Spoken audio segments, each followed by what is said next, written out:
Hey everyone, and welcome to Superhero Speak. I'm your host Dave. And I'm John. I think I've got everything set. Okay. Your Sorry. microphone sounds awful, but that's okay. I'm No, JD. does it really? There's just a bunch of background going on. Okay. How's this? Better? No, How's this? no. Let's do this live. Okay. Alrighty then. Hmm. Hey, Nothing I'm just changes as it I'm all being stays on. the same. How's everyone doing? Uh, John, obviously you're in an undisclosed location. What's new with you? Yes, I'm can you hear me properly? I can Oh hear yeah, we can hear you you. I just fine. There's hear just like all the fuzz around you. yeah. Oh, I know what it is. How's that? Better? A little better, yeah. Yeah. Yeah, okay. Still hear Yeah. it, but it's a little bit. Yeah. Yeah, well, as you can see, I'm at my sister's. I'm here for a week to watch my 15-year-old nephew and make sure he doesn't burn the house to the ground. He's a good kid. He's not gonna. But I'm just trying to. It was the fan from the actual laptop that was blowing on the microphone, I think. Oh, So there we go. Otherwise, yeah, everything's good. Everything's fine. Nothing to see here. Move along. I should probably move the microphone like closer to your face. Like here. Yeah. Well, like literally, like put it away from the fan and like toward you, like kind of see how mine kind of is, like something like that, so we can hear you and not hear. How's this? Well, actually, worse than I expected. So I withdraw the. It's gonna drive me nuts all night long. It, Um, I'm surprised you can hear it. it's impossible not to hear. I'll keep working on it. Uh, Dave? So mute. what? How are you, JD? Besides frustrated with background noise. Hang on. There we go. I am great. I'm in a good mood. Things are solid over here. We're on spring break. Andy had tonsil and adenoid surgery Yes, I saw. Friday morning, and it was butt crack at dawn. We had to get there at 5 in the morning Yeah. and check him in, but then we were out by like 10:30, which is great. And then we're home and lay low. We've been just kind of hanging out all week, and I've just been sitting around eating popsicles and eating like shit with my kid. So I feel like remarkably fat after this weekend. So I got a spring break, so I got to make sure I do something. I took my dog on like a 90-minute walk today, so that was good. And I did some homework, and then I worked on some book stuff. I'm back in. It feels good to be back in. Did I make that announcement on the show last week? I forget what I said. You did say you had a book, Okay. Yeah. the Yakuza. Yep. Yep. Gaijin coming out in May on Kickstarter. So I'm excited about that. Gonna get back in the swing of things, get back to writing again, because I'm gonna go crazy if I don't. So yeah. What do you mean go crazy? Well, I just gotta have my crazy in check. That's all. If I don't have my crazy in check, I get a little worked up if I don't get the crazy in check. How are you? I'm all right. It's nothing nothing too exciting with me either, except oh, I don't have it. It's all the way over there. I bought myself a early birthday present. What'd you buy yourself? Um, huh? What'd you buy yourself? A guitar. Um, Oh, what so kind? there's What a kind of? company. I was just gonna say that. There's a company I like called Firefly, and they make cheap knockoffs of different guitars. And I had got my bonus from work, and I'm sorry, I'm laughing at John. I got my I bonus would from too. work. At the same time, they dropped a limited run on these Eddie Van Halen painted style guitars. So one looks like the Music Man, one looked like um the one he did with Kramer, and then one looked like kind of like the 5150 one that he did um looks like the Frankenstrat, but it's got the 5150 on it. I got the Music Man version of it. It just arrived Friday, That's and pretty cool. I love it. It's the first guitar I've ever had. It's got a roasted maple neck, and it's the first guitar I've ever had that has a Floyd Rose on it, which for people who aren't guitar players, it's a floating bridge that lets you to pull up or dive down on the strings, and I'm getting used to that because tuning stability. Anyone out there who's a guitar player knows tuning stability sucks on a guitar with a floating bridge. So We all know the importance of being able to pull up and dive down. You know, yeah, it's Van Halen. They would have appreciated that joke, quite frankly. yeah. So, Yeah. yeah. That reminds me of a joke. Oh, Lord. How I is how caused it. is how is sex? How is sex like a game of bridge? I don't know, Dave. If you don't have a good partner, you better have a good hand. I get the punchline, but I've never played bridge, so I'm just gonna have to assume that that adage is in fact true. I'm not 70, so I don't know how to play bridge. I'd laugh, but I'm Marcel Marceau right now. So, can you hear it now? A little bit. I'm not gonna lie, the show sounds way better when you're not talking, and I'm not insulting you at the moment. It's that microphone is just so bad right now. No, it's the microphone picks up everything. So It is. It's yeah. like that's like an omnidirectional mic that's picking up like the woods outside and the creatures in the forest and you know And God. normally you have it hanging, John. So um, it's not picking up your computer or anything. So Which is funny because John usually mutes when he's not talking anyway. So now that I'm making him do it, it's like I feel like now he's extra frustrated. I'm just moving the laptop way over here and the microphone over here. How's that? Your voice sounded good there. It's better. Okay, good. Let me recommend. I know you're an Android guy, but let me recommend. I got this app called Camo for my phone that Yeah. I'm actually using my phone as a webcam right now, and it's wired into my computer, so I could have the phone all over the place. You know what? Shop talk. I got Camo onto my phone, but I was doing it wirelessly, and it was like a delay. Can you use it while connected? I am on a wire. Yeah. Okay. So I'll do that. I'll use Wireless next week, I'll Bluetooth use the wire. sometimes.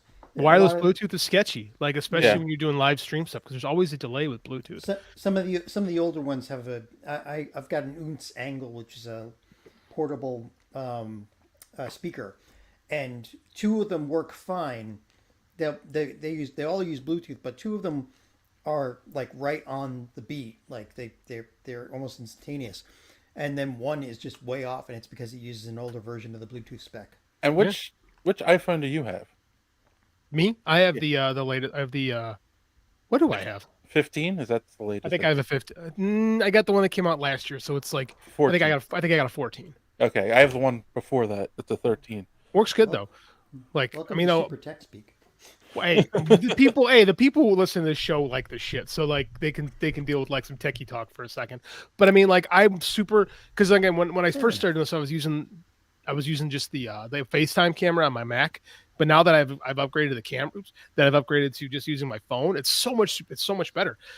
Like I got like some good lighting going on here, and I feel like this is like some depth of field and highly recommend it. Now I can move my laptop around too. I just moved my laptop. I'm moving my laptop again. Like it took me a while to like figure out where to put my laptop in between like the lighting rig so that I can see and like interact right. It took me a couple weeks to figure that out, but once I did, I feel like I've got like the best setup possible right now. Right. For this. So yeah. Yeah. And I sound great and I look marvelous. That's an old joke for you at 10Xers. I got it. Oh man, I'm old. That's the point. Aren't you from the silent generation? You're not hearing the thing. The salad generation? What is the salad I said generation? the silent. Oh. I thought you said salad. What was that, the 1930s? I don't, Oh That was my 20s. They started doing film. They started doing sound in film in the late 20s. You can't hear that hum anymore. I'm not driving you nuts. Oh, I can hear it. It's just it's much more subtle now. It's much better. But the problem is I can barely hear you. Like you sound like this now, John. Like your audio is not present. Okay. I'm just gonna. Oh. Now you're frozen. No, he's not. He was. I see he's blinking. Okay. He's just not talking. Oh. All right. Yeah. You also have no lighting. This is rough, man. I'm in my sister's house. I have no setup here at all. I know. I'm having fun with Not you. that my regular setup is that great, but Okay. Sound How's good this? there? Better? Since everything is All right. crazy, let's move on to social media madness. Do we have? Well, it was getting better. There is so little social media madness. We're gonna fly Oh, through this. good. Maybe. Oh, actually, wait. Maybe we No. can kill the bit. No. Oh, okay. Wait. No, I'm sorry. I forgot. Before Social Media Madness, I know we all watched it. I watched a new show this week. Oh, X-Men do that now. 97.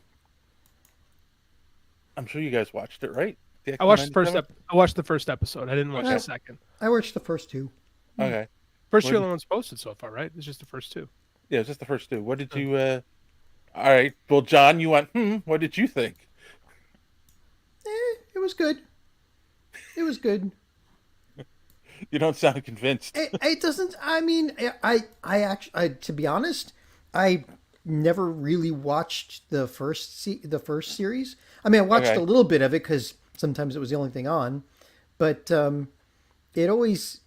Competed with Batman, I know.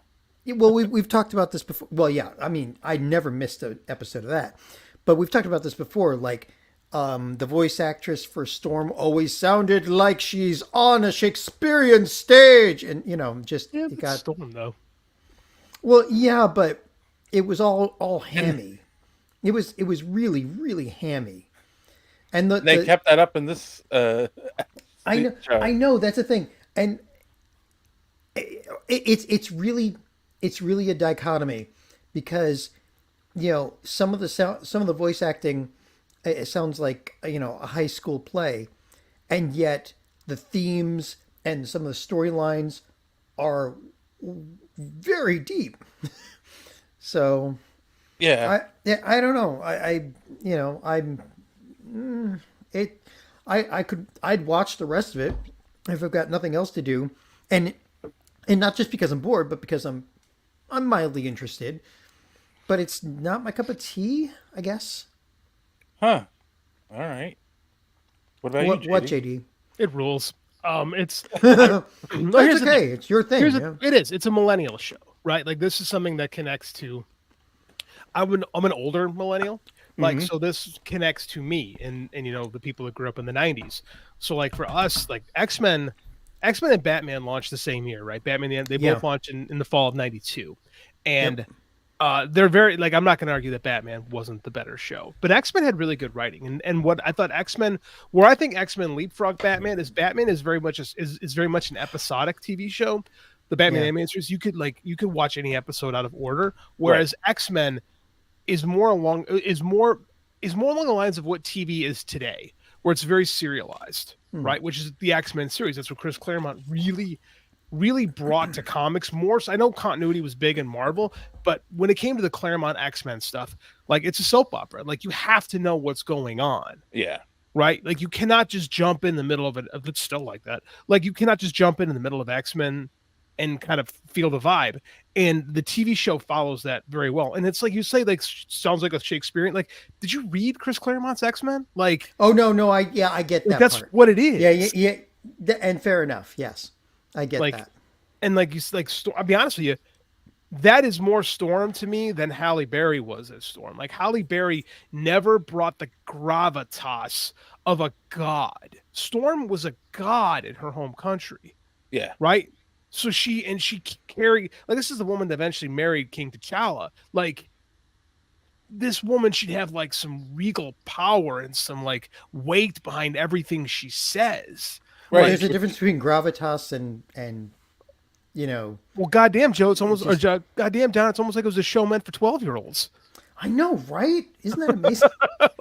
And I want to say that, like, I felt I mean, I'm with you, JD. Like, I feel like they took that show and brought it up a notch. They did, right? I felt like, like the dialogue's a little bit better this time around. This is true. Animation is definitely better than it was. Animation's definitely better, yeah. Yeah, like, I don't know. I liked it. I mean, I love the parallel to the original show too. They bring in a new mutant who is like bringing you into the world. So if you haven't seen the original show, this catches you up pretty quickly. Yeah, and it's gonna get convoluted very fast, which is what the original X-Men cartoon was. The X-Men, man. There's nothing more convoluted than the X-Men. Yeah, like and that's kind of like if you know the X-Men, you're like, oh, that's Roberto. Like it took me a second. Like I knew right away. who that was going to be. Immediately he walks in, I'm like, I wonder if that's going to be Roberto. It was. Like it felt like a continuation of X-Men 92, and it felt like it grew 97. up a little bit. The show was 97. The original show was X-Men 92. Right. Yeah. It starts in 92 and ends in 97. So this is the continuation is 97. Yep. So like it's got those early 90s vibes to it. I don't know, man. It hit for me. Yeah, the X-Men is like when everything is in the continuity, then there is no continuity, right? Like, I mean, it just is. The X-Men just is. Like, yeah. it's just everything is on the table. Like, you're just pulling from all sources. I mean, it works for me. What'd you think, Dave? Yeah, no, I liked it. I'm curious where they're going with that the storm stuff in this. I kind of like the idea of the Magneto having to take over Charles's spot. Did you read those books? Because that's from the comics. Oh, it is? Okay. Yeah. So. I assume they didn't create that for this. No, that's the John Romita when he was drawing X-Men. Yeah, I remember that one. Yeah, that's like we're talking like 80. Deal. Yeah, I'm talking like 86-ish, I want to say. Right up to like the I think it's right up to the era when they're riding around the Outback. Like, so Magneto was the leader of the X-Men. Like, and that's what I love about the show. And they always just kind of grabbed randomly from X-Men history and just plugged it in wherever they thought it would fit best. Right. You know? Yeah, I'm also curious about how the Bishop is part of the team and he's not wearing his wristband. So like, how's he in our time? Like, I want to see how they explain that. Obviously that'll be revealed as it goes along. God, I love Bishop. Bishop is like one of my favorite X-Men. Like, I'm so stoked. They got rid of the Jerry curl, which I guess the Jerry curl mullet, which I guess I just have to live with. But like, it still works for me. Well, Such a cool character. Bishop and Cable are like two of the more popular ones, right? Well, they were in 1992, which is why they are here in 1997. Fair enough. Oh, wait, you didn't watch the second episode. I did not watch the second episode. What happens in the second episode? Go ahead and ruin it. Everyone else has heard it from me. Hey, I watched one. That's a step in the right direction for me. The baby is born. It's Cable, right? Yeah. Yeah, of course. Okay, now here's a question. Is it Cable or is it X-Man? Do we know for sure? We don't know. They just said, what's Cable's actual name? Nathan Summers. They just call him Nathan. Like, that's how the show ends. They name him Nathan. As far as I'm concerned, it's Trunks. Anime people will get that. Thank you, Don. Next one. Yes. But here's the thing: is like in different continuities, like Nate Summers could be, or he grows up to be Cable, and in other universes, in other timelines, he grows up to be X-Man. Hey, Kasan. Kasan says hello, fellas. So yeah, I'm curious. I love all this shit. This is great. Oh, wait.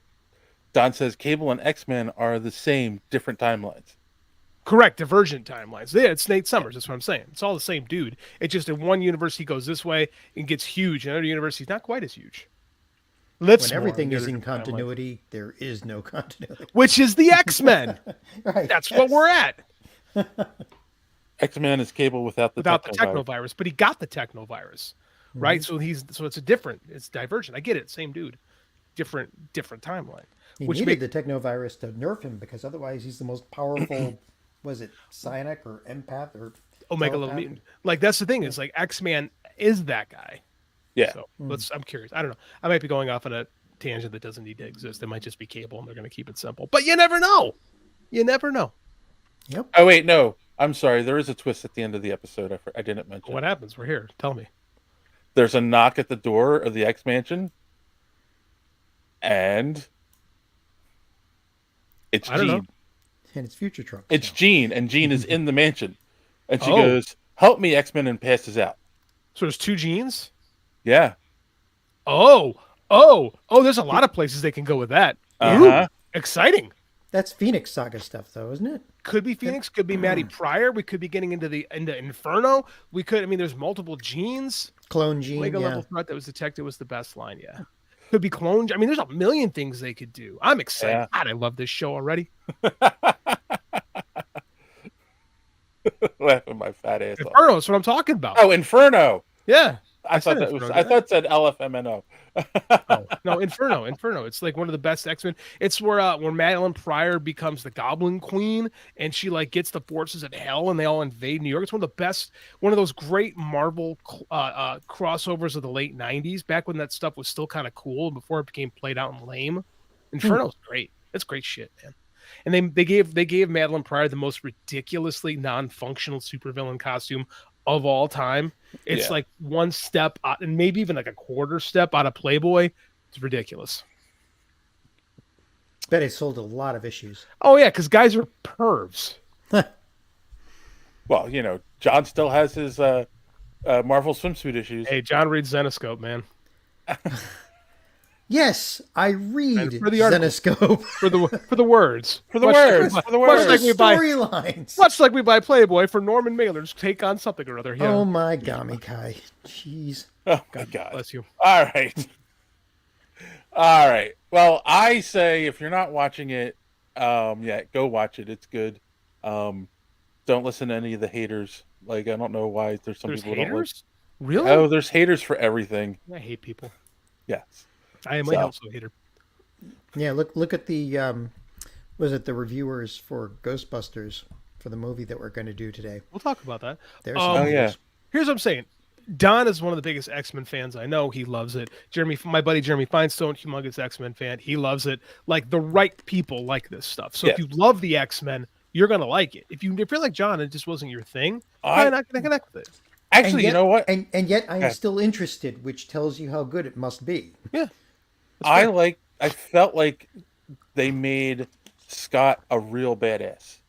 Scott is a badass. Yeah, and this one finally. Right, but like I didn't feel like that in the original cartoon. He whined a lot in the original cartoon. Yeah. But Scott also kind of whines, you know?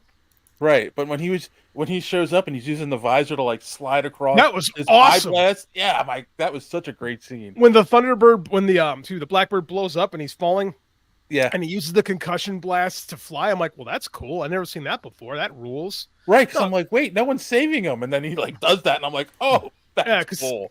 Warren Ellis, I know Warren Ellis is kind of persona non grata in comics these, but he had a great take on Scott's. He's like Scott's Marvel's Batman. He's trained from birth to be the leader of this paramilitary mutant team, and he's a badass. And it's like, yeah, Scott is that, but he is kind of whiny. So I kind of connect with a guy who's like kind of a badass, but also super whiny.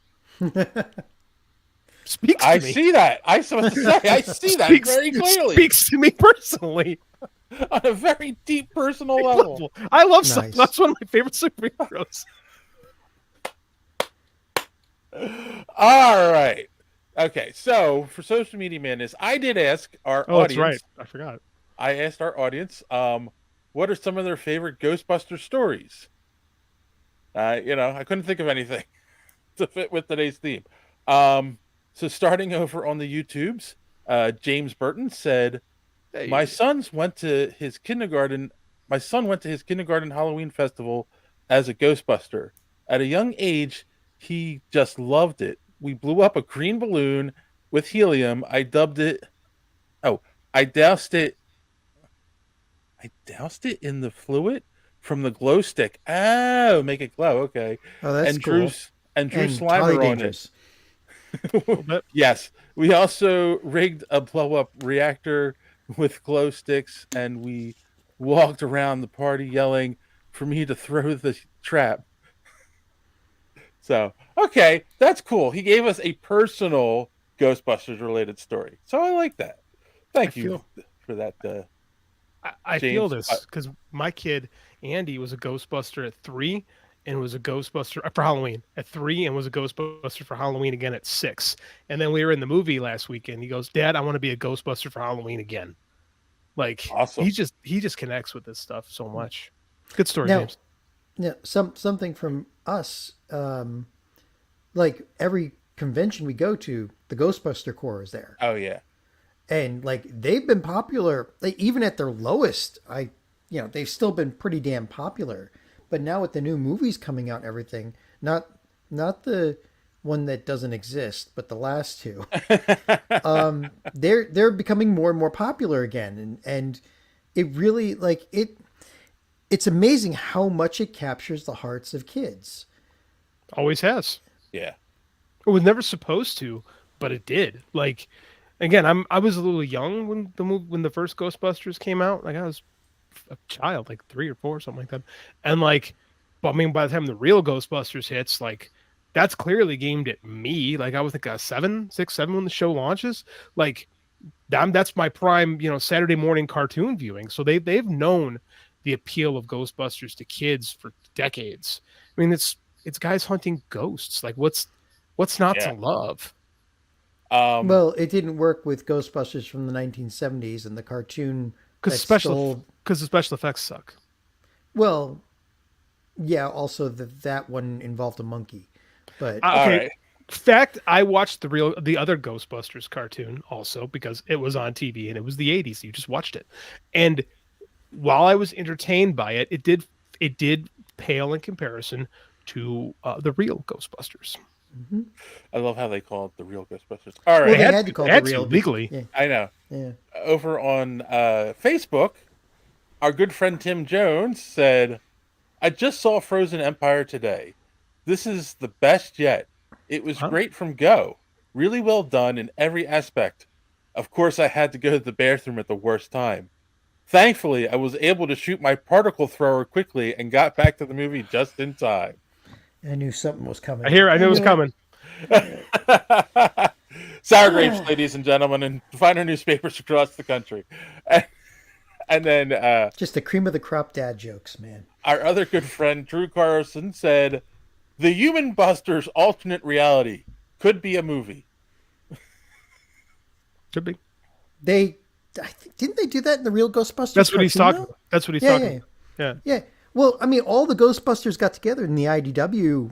Like, They there is did. a Ghostbuster multiverse story from IDW. I don't know if it's still in print. I'm sure But I'm sure there's a trade available somewhere. but it had all of them. It had the ones from the movie, the ones from the cartoon series. I think they even had the Extreme Ghostbusters coming. So, Oh, that's no, right. The Extreme. Show sucked. yeah. All right. I forgot It about didn't have Straczynski writing for it. So, Bad. yeah. Straczynski wrote the first one. That's why everybody likes the real Ghostbusters. It's true. All right. Well, on that note, that is all the social media madness for the week. So here's our good friend Don to tell you more if you want to follow us on social media and be part of social media madness. You enjoying the show? Do you want to be part of social media madness? Easy peasy. Head on over to superheroespeak.com. You'll find all the links to our social media. You'll find the show uploaded there as well. Comic reviews by Chris. You can even go in the archives and find old comic reviews by yours truly. Absolutely. So again, that's superheroespeak.com. Make sure and check that out. Make sure to engage on our social media. Speaking of social media, you know, Superhero Speak is part of the Geek World All-Star Podcast Network.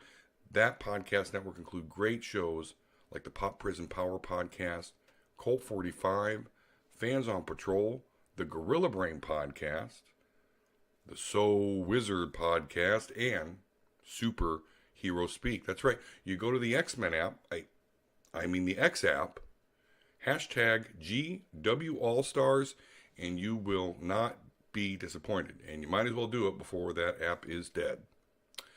Well, listen, now it's time to go back to the show, and I'm going to be looking to see if JD makes a comment about sex or doing something to a woman's anatomy to see if John gets flustered or beat red, while at the same time speaking with confidence and zeal when he's talking about Pinkie Pie, Rainbow Dash, and the rest of the My Little Pony crew. Back to the show. I hate that one so much. But he's not wrong. He's not wrong.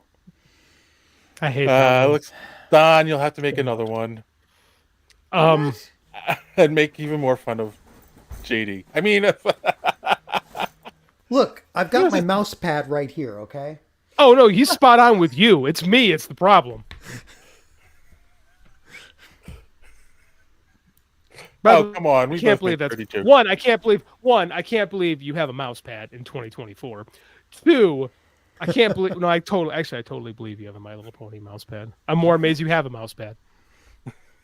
Why wouldn't you though? Like, Nobody has a mouse pad anymore.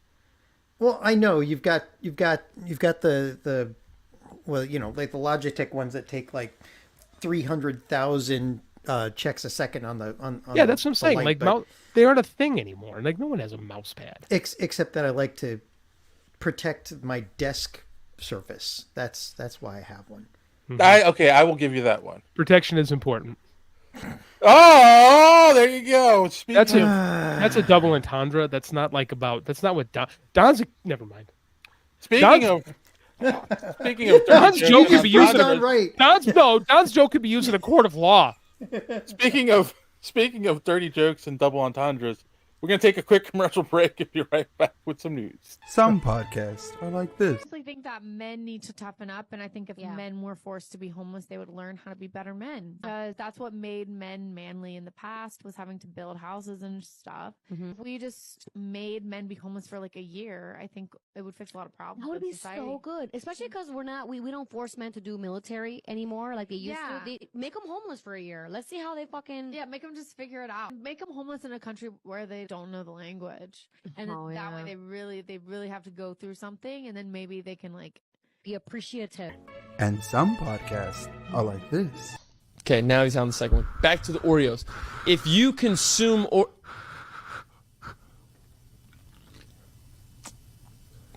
why'd you just blow on the Red Bull? It's too spicy.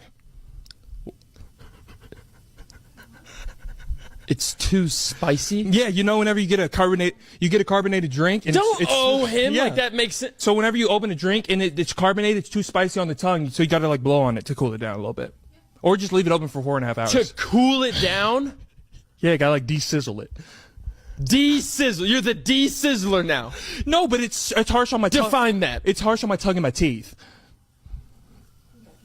You're drinking Red Bull. You definitely have cavities. No. Go to a dentist. I haven't gone to a dentist in 6 years. I know you. That's so bad. This scares me. De-sizzle is what you just said. Yeah, De-sizzle a drink. take a bite. I'm not chewing anything. It's a drink. No, but if it's too spicy, you do have to go calm down the bubbles.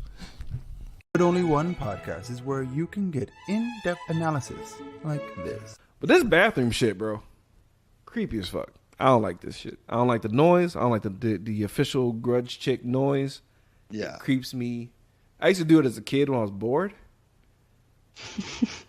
I don't even do it to be cute. A couple minutes today, just like, how does it sound again? Okay, I did it before we got on the podcast just to see if I could. Yeah, that shit.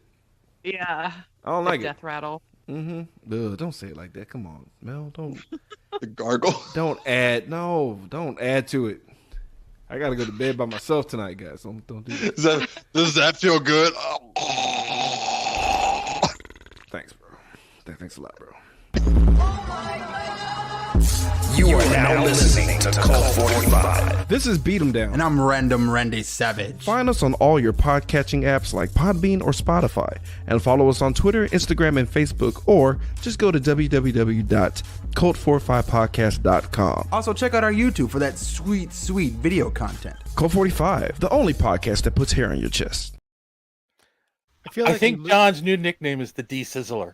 The more we watch those guys, though, the more I see of them, the more I think that guy can't possibly be that stupid. It's got to be scripted. No, he is. I was going to say I feel like we relitigated the hell out of that commercial last week, but I guess I was wrong. You guys have more takes on it. No, I don't know. All right, De-Sizzler. So news-wise, we don't have much going on, but we got a lot of trailers that dropped this week. Like, there was one that isn't even on our list. It's not something we normally would cover, but the new Doctor Who series. Oh, I didn't see that. Trailer for that came out too. The new Doctor is Fly, man. He's really cool. Fly? Sorry. So sometimes I switch to street speak. Yeah, because Fly is like my street cred. The streets of 1988. I was about to say, Fly is so not. No idea where that came from. Okay, look, the ADD brain works in wonderful ways when you've driven 300 miles in a day and then had to take care of a kitten and a small human child. It's still somewhat I'm a little bit tired right now. I think it's still somewhat acceptable to just say cool. The new Doctor's really cool.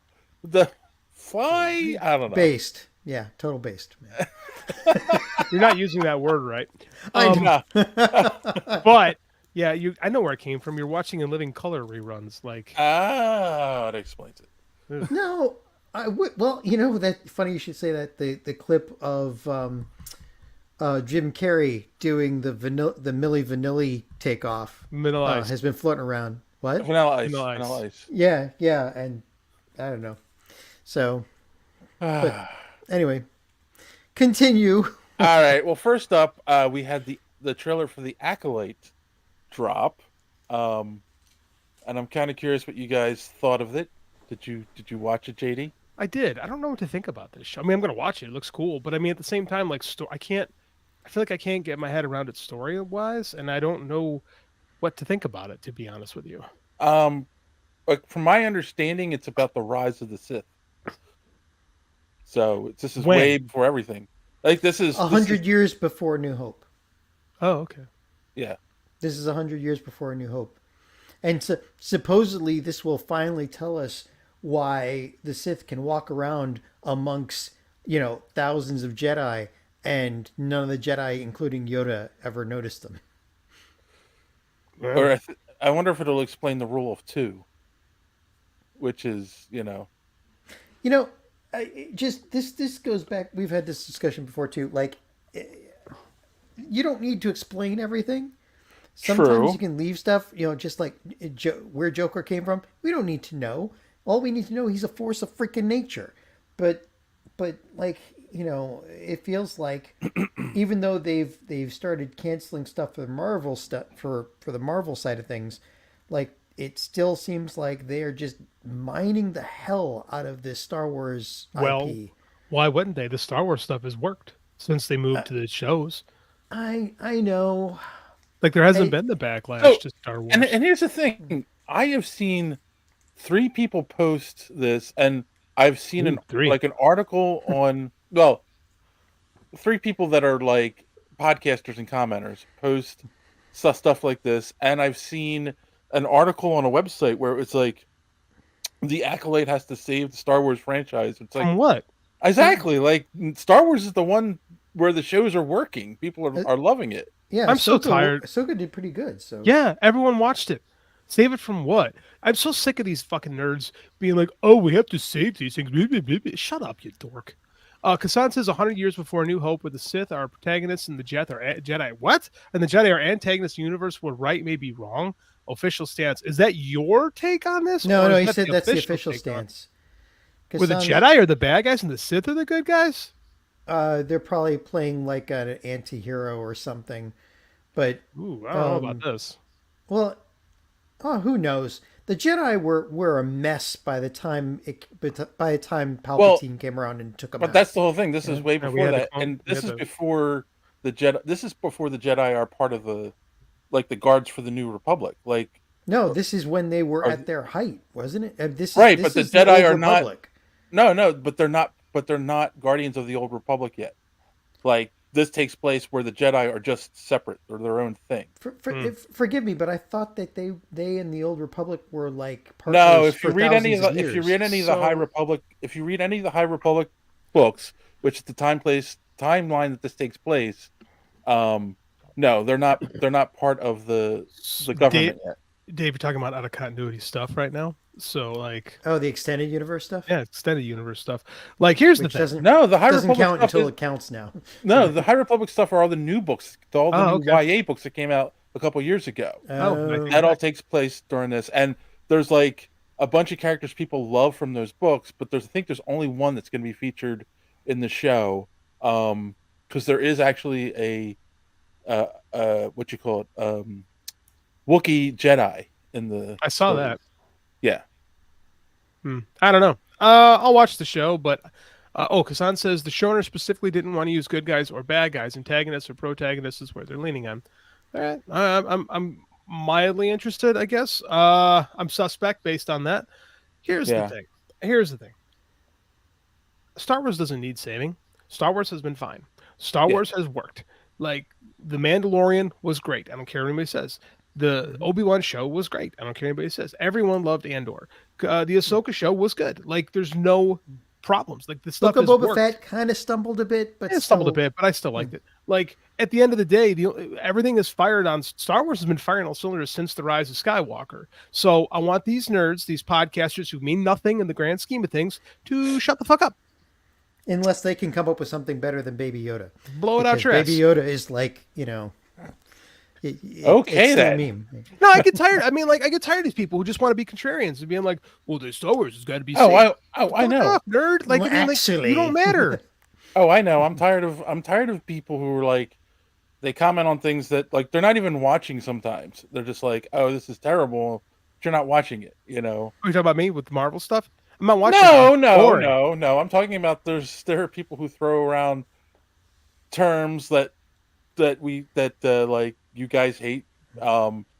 And I don't blame you because they overuse it, in my opinion, woke, and like they say. Well, okay, let's do this. Here's the problem with the phrase woke. What does it mean? It means I don't like it. No, it means I don't like it. If a certain segment of the population doesn't like something, it's woke. It's a cross. Kassan says official. It's a cross between Frozen and Kill Bill. Yeah, that's what I heard too. That's what they said. Yep. That's wild. Okay, I'm more interested based on that. Thanks, Kassan. Go back. Thank you, Kassan.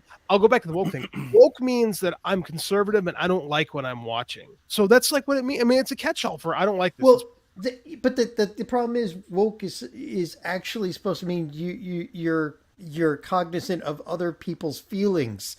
Like that's the whole point. It's just the negative connotation is coming from the other side trying to weaponize it. Dude, Erykah Badu used that phrase in the late '90s in music, and like we just throw it onto things now. Like, it doesn't mean it doesn't mean anything. It's just I don't like it. It's just because of the war. Anyway, it's stupid. It's culture. It's culture war bullshit. Yeah. Right, but that's what I'm saying. Like I'm getting tired of those. Yeah. Those people that do that, and if you want to see how tired I am of it, watch the rant that I posted on Friday. All right, little shout out for my video. Nice plug, Dave. Yes. Nice plug. Yeah, I know. And speaking of plugs, I almost forgot. But I meant to say this earlier. If you're watching right now, please hit that subscribe button, click that bell for notifications so you don't miss us when we go live here every Sunday. Wow. Sunday. It is Sunday. Sunday. The rum messed me up. So why is the rum gone here? Don't drink and podcast. That's the message. No. Drink and stream. Drink and stream. That sounds like a magazine. Oh dear. All right. So I think we're all gonna. That's a fishing joke, John. Field and Stream is a fishing magazine. I think we'll definitely all check out at least the first episode. Yeah, for sure. We'll watch. Yeah, I mean Star Wars. Yeah. Yep. All right. This one I kind of included because I thought JD might be interested. Alien Romulus. I kind of liked the trailer. I thought it was scary. Like I liked the little aliens coming down and like that was frightening to me. I haven't felt that way with an alien movie in a while. Alien is the greatest sci-fi horror, second greatest sci-fi horror film ever made. The Thing, right? The Thing is better. But the Alien's it's like 1 and 1A. Like Alien's awesome. The problem with Alien is that there's so many diverging continuities of it that it's hard to keep straight what you're watching sometimes. Like, and I got real excited for the Prometheus trailer right about a decade ago, and the Covenant sequel to it, and those apparently don't matter anymore. Because and like they it's just sucked. well, they did suck. I'm not gonna argue with you on that. But I mean, like, it's just hard to follow. Like these reboots and deboots and unboots and like, sandwiches and unwitches and like, it's so hard to keep track of what I'm watching sometimes. I'm interested, but I mean, the Alien franchise is so off the rails. It's just like, it's like Terminator, like the trailer looks solid, but I mean, like, what does it mean? I don't know. It's hard to vibe on what Alien is today. I mean, the reason why we have all these reboots and deboots and whatever is because, they just, there's so much studio interference once something becomes popular that a lot of these sequels, stink. But You that's know, not, I mean, but look what they did after Aliens. Yeah. The whole point of Aliens was to save Newt, and they managed to get on the ship and they go into hypersleep. And what do they do in Aliens 3? They kill off Newt and everybody else that survived except for her.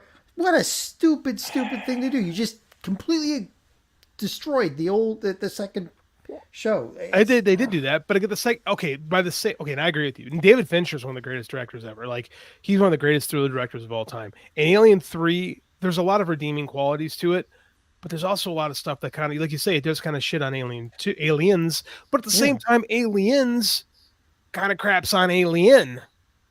No, it didn't. Yeah. Oh no, it does. Like, they were never supposed to be, because there's not supposed to be queens. There wasn't supposed to be, everything that Cameron brought to the series was not what Ridley Scott had in mind. So if you watch like the director's cut of Alien, the way the eggs come about is much different than what we see in Aliens. Like, that's what I'm talking about. Like, this has been part of the DNA of the franchise almost from jump. So well, I mean, like, xenomorphs. So this is true. But I mean, Hey, but the second one brought about a lot of. Oh, I love it. Don't get me wrong. Yeah, and having an alien queen, okay, cool. I liked it. It makes sense. They're drones. Okay, fine. Right. But then Alien 3 and then Alien 4. Oh, it goes completely off the rails after that. Don't get me wrong. Like, it's Resurrection. Like, that's Superman 4, you know.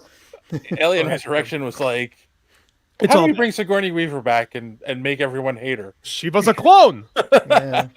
It's dumb. Don't get me wrong. Like, and again, it's just like, and again, Alien is like one of the greatest horror sci-fi movies. Aliens is one of the best sci-fi action movies. Yeah. Right. So it's like it crosses genres immediately. But because it does that, like, it gives this like idea that aliens can be anything and everything.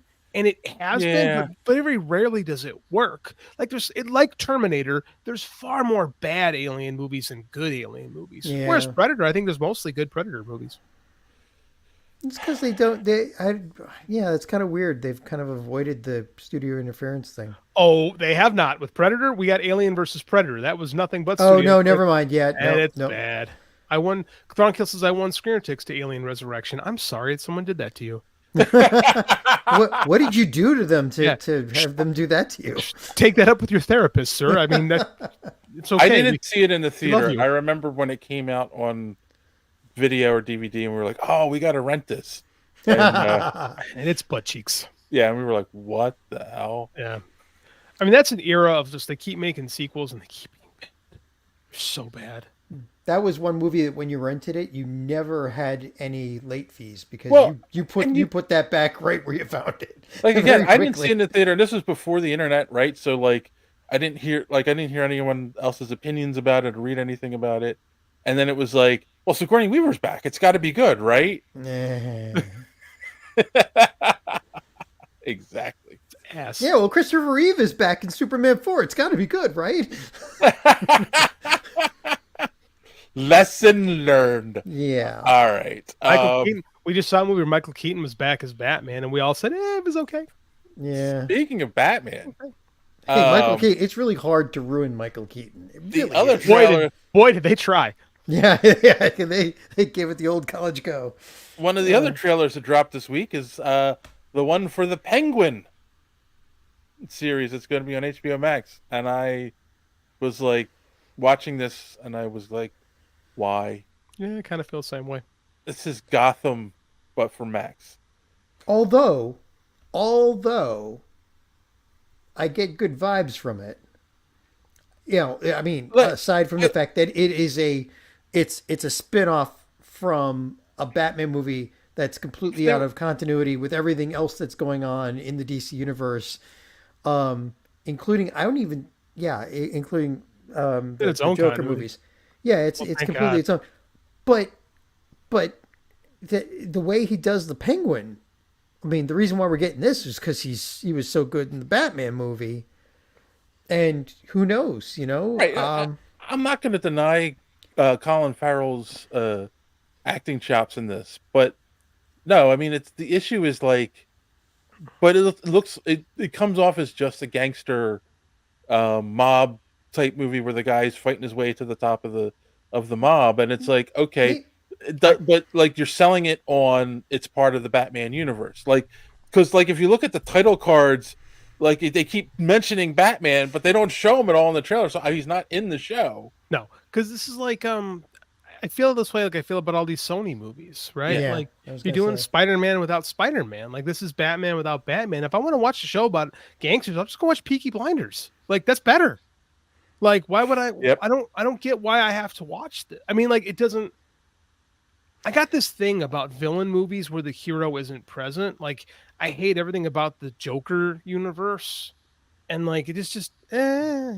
See, the thing is that like okay, Venom and what's his name, Craven, and all that, right? Like they are intrinsically tied to the origin of Spider-Man, pretty much. Are you going to argue me that the Penguin is not? Well, no. Well, no. The Penguin was around when Batman was already around, pretty much when Batman came on the scene. In this universe, in the universe, not like well, in a lot of the continuity, right? I mean, like it's not like he's directly tied to Batman and the Joker are directly tied to each other, but Penguin is and usually Penguin is usually older than Batman. Like he's a mob boss that was around. I get what John's saying. I feel like we're nitpicking on this one. well, Because, maybe, but here's the thing: like I know that mafia and mob stuff can be done well. Like I read a whole series of books by Stephen Brust called the Toto series, and it was about the main character was a mob boss, and it was done really well. We've seen Gotham, and we know how it can be done poorly and not great. Even though the guy playing the Penguin and that was okay, but the whole that whole thing was terrible. This. I don't know. For me, the trailer makes me feel like I'll give it a go. Like they might be able to do it, even though there's that thing. I don't know why. All I know is that even though it's not it's tertiary to the Batman story, and Penguin is always supposed to be around with Batman in the background. I feel like maybe this will be good because of how well they did the character in the original Batman in this Batman movie. Anyway, I don't know why. I feel like I'm gonna give it a try. So Kassan says Batman Elseworlds, and are we sure Batman doesn't show up eventually? Well, first off, if he does show up, it's not going to be Patterson. It's going to be just someone in the suit. But I feel like it's one of those things he'll show up at the end if he shows up, and if you're like watching it waiting for him to show up, it's going to feel like you're on the way to the fireworks factory. Why do you think it wouldn't be Patterson in the suit? Because it's going to cost a lot to get him in there. Yeah.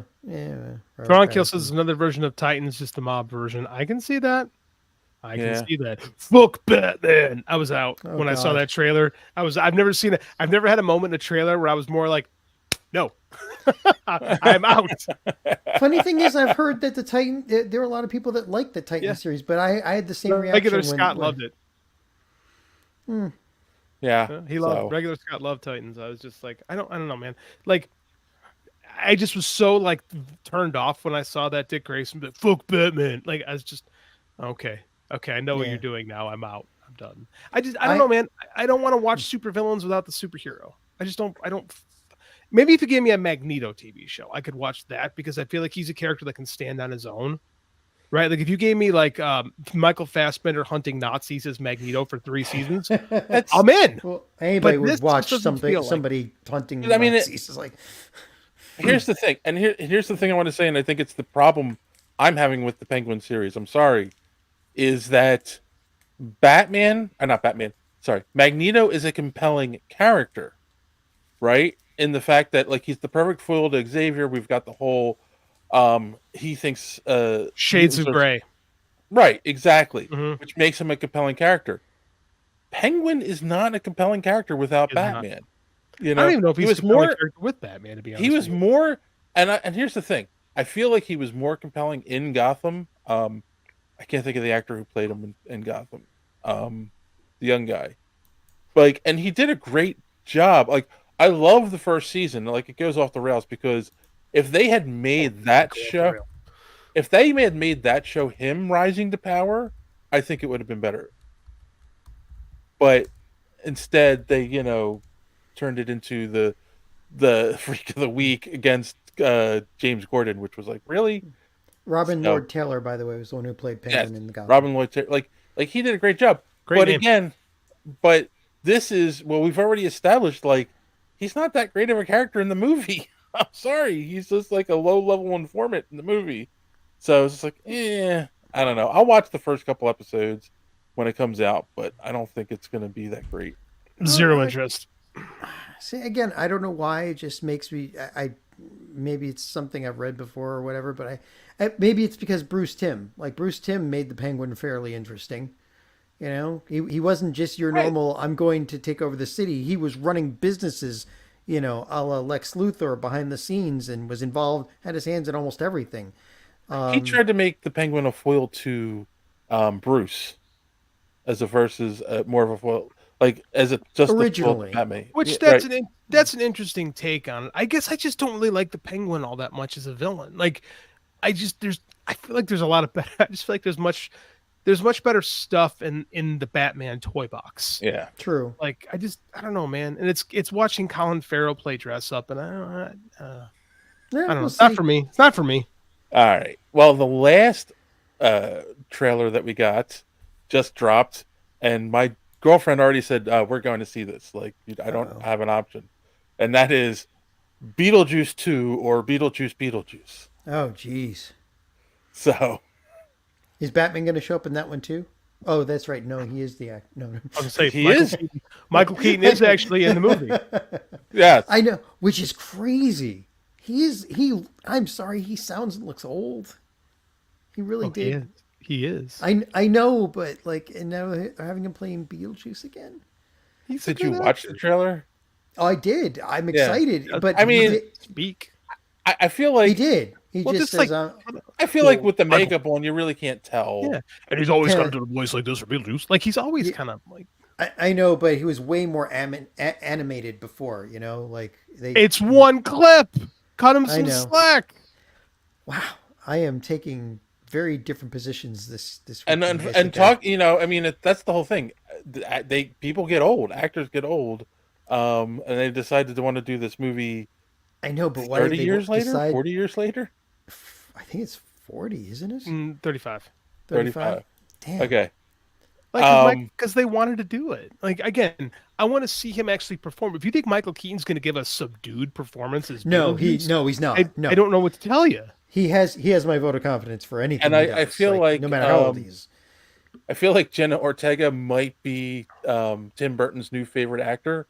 I could see it. Yeah. Well, she is like the character. She looks like the younger version of the character. Yeah, or this. But what I liked about this though with Jenna Ortega is they didn't have. I thought they were going to make her like Lydia Part 2 and have her all gothy, and they didn't. Yeah. Like, she doesn't, like, just based on the appearances, it doesn't feel like she's going to be a retread of Lydia from what we saw. Like, she looks like she has a far more average, like, dress style or character. Like, I don't know, man. I feel like they're not. I feel like they zigged a little bit where I thought they were going to go into like just playing, just having her play the hits because it's Wednesday and again having her be Winona Ryder's daughter just makes sense. But like, I didn't get that vibe off that trailer. Hey, they killed Jeffrey Jones in the opening sequence. That's great. Anytime we could put a pedophile in the hole, that's a good thing. Ooh. It was funny because I couldn't remember that. I knew something had happened with him, and when we watched, that was the principal from Ferris Bueller. From Ferris Bueller, right? Yeah, when Karen and I watched the trailer, she was like, "Didn't something like?" I'm like, "Oh wow, they killed him off right away," and she's like, "Didn't he get in trouble?" I'm like, "Yeah, but I don't remember what it was." So okay, thanks for that, JD. Yeah. Who knew that in Ferris Bueller they were just filming him normally and not. Ooh, I hadn't thought about it like that, John, until you brought that up. He had ulterior motives for going after Bueller. Going after his girlfriend too. Went from Deadwood to Dead. Okay, sister, right? It was sister. Yeah. Because Jennifer Grey kicks him in the face. Yes, good move, Jennifer Grey. As well, she should. Can't put baby. Yeah. Can't put baby so anyway, yeah, it makes sense. Obviously, that it just like. And obviously, they're not going to have Alec Baldwin or Gina Davis in this. I don't think They you need moved him this on. time around. They moved on. That was the story. Right. They moved on. Also, how could you have ghosts that age? Like, because Well, they yeah, didn't have we- makeup. Like, To be fair, through CGI, we could have them look the same as we did in that's 1988. I don't want them to. I feel like we saw the. I can't remember what the characters' names were. I can't remember what the last names were of these characters. We saw their story, right? Yeah. It seems to be more about Lydia and Beetlejuice and her daughter, who I don't know her name. Like, I'm okay with that. Let's do something different. One. Yeah, Don. One what? Don says one.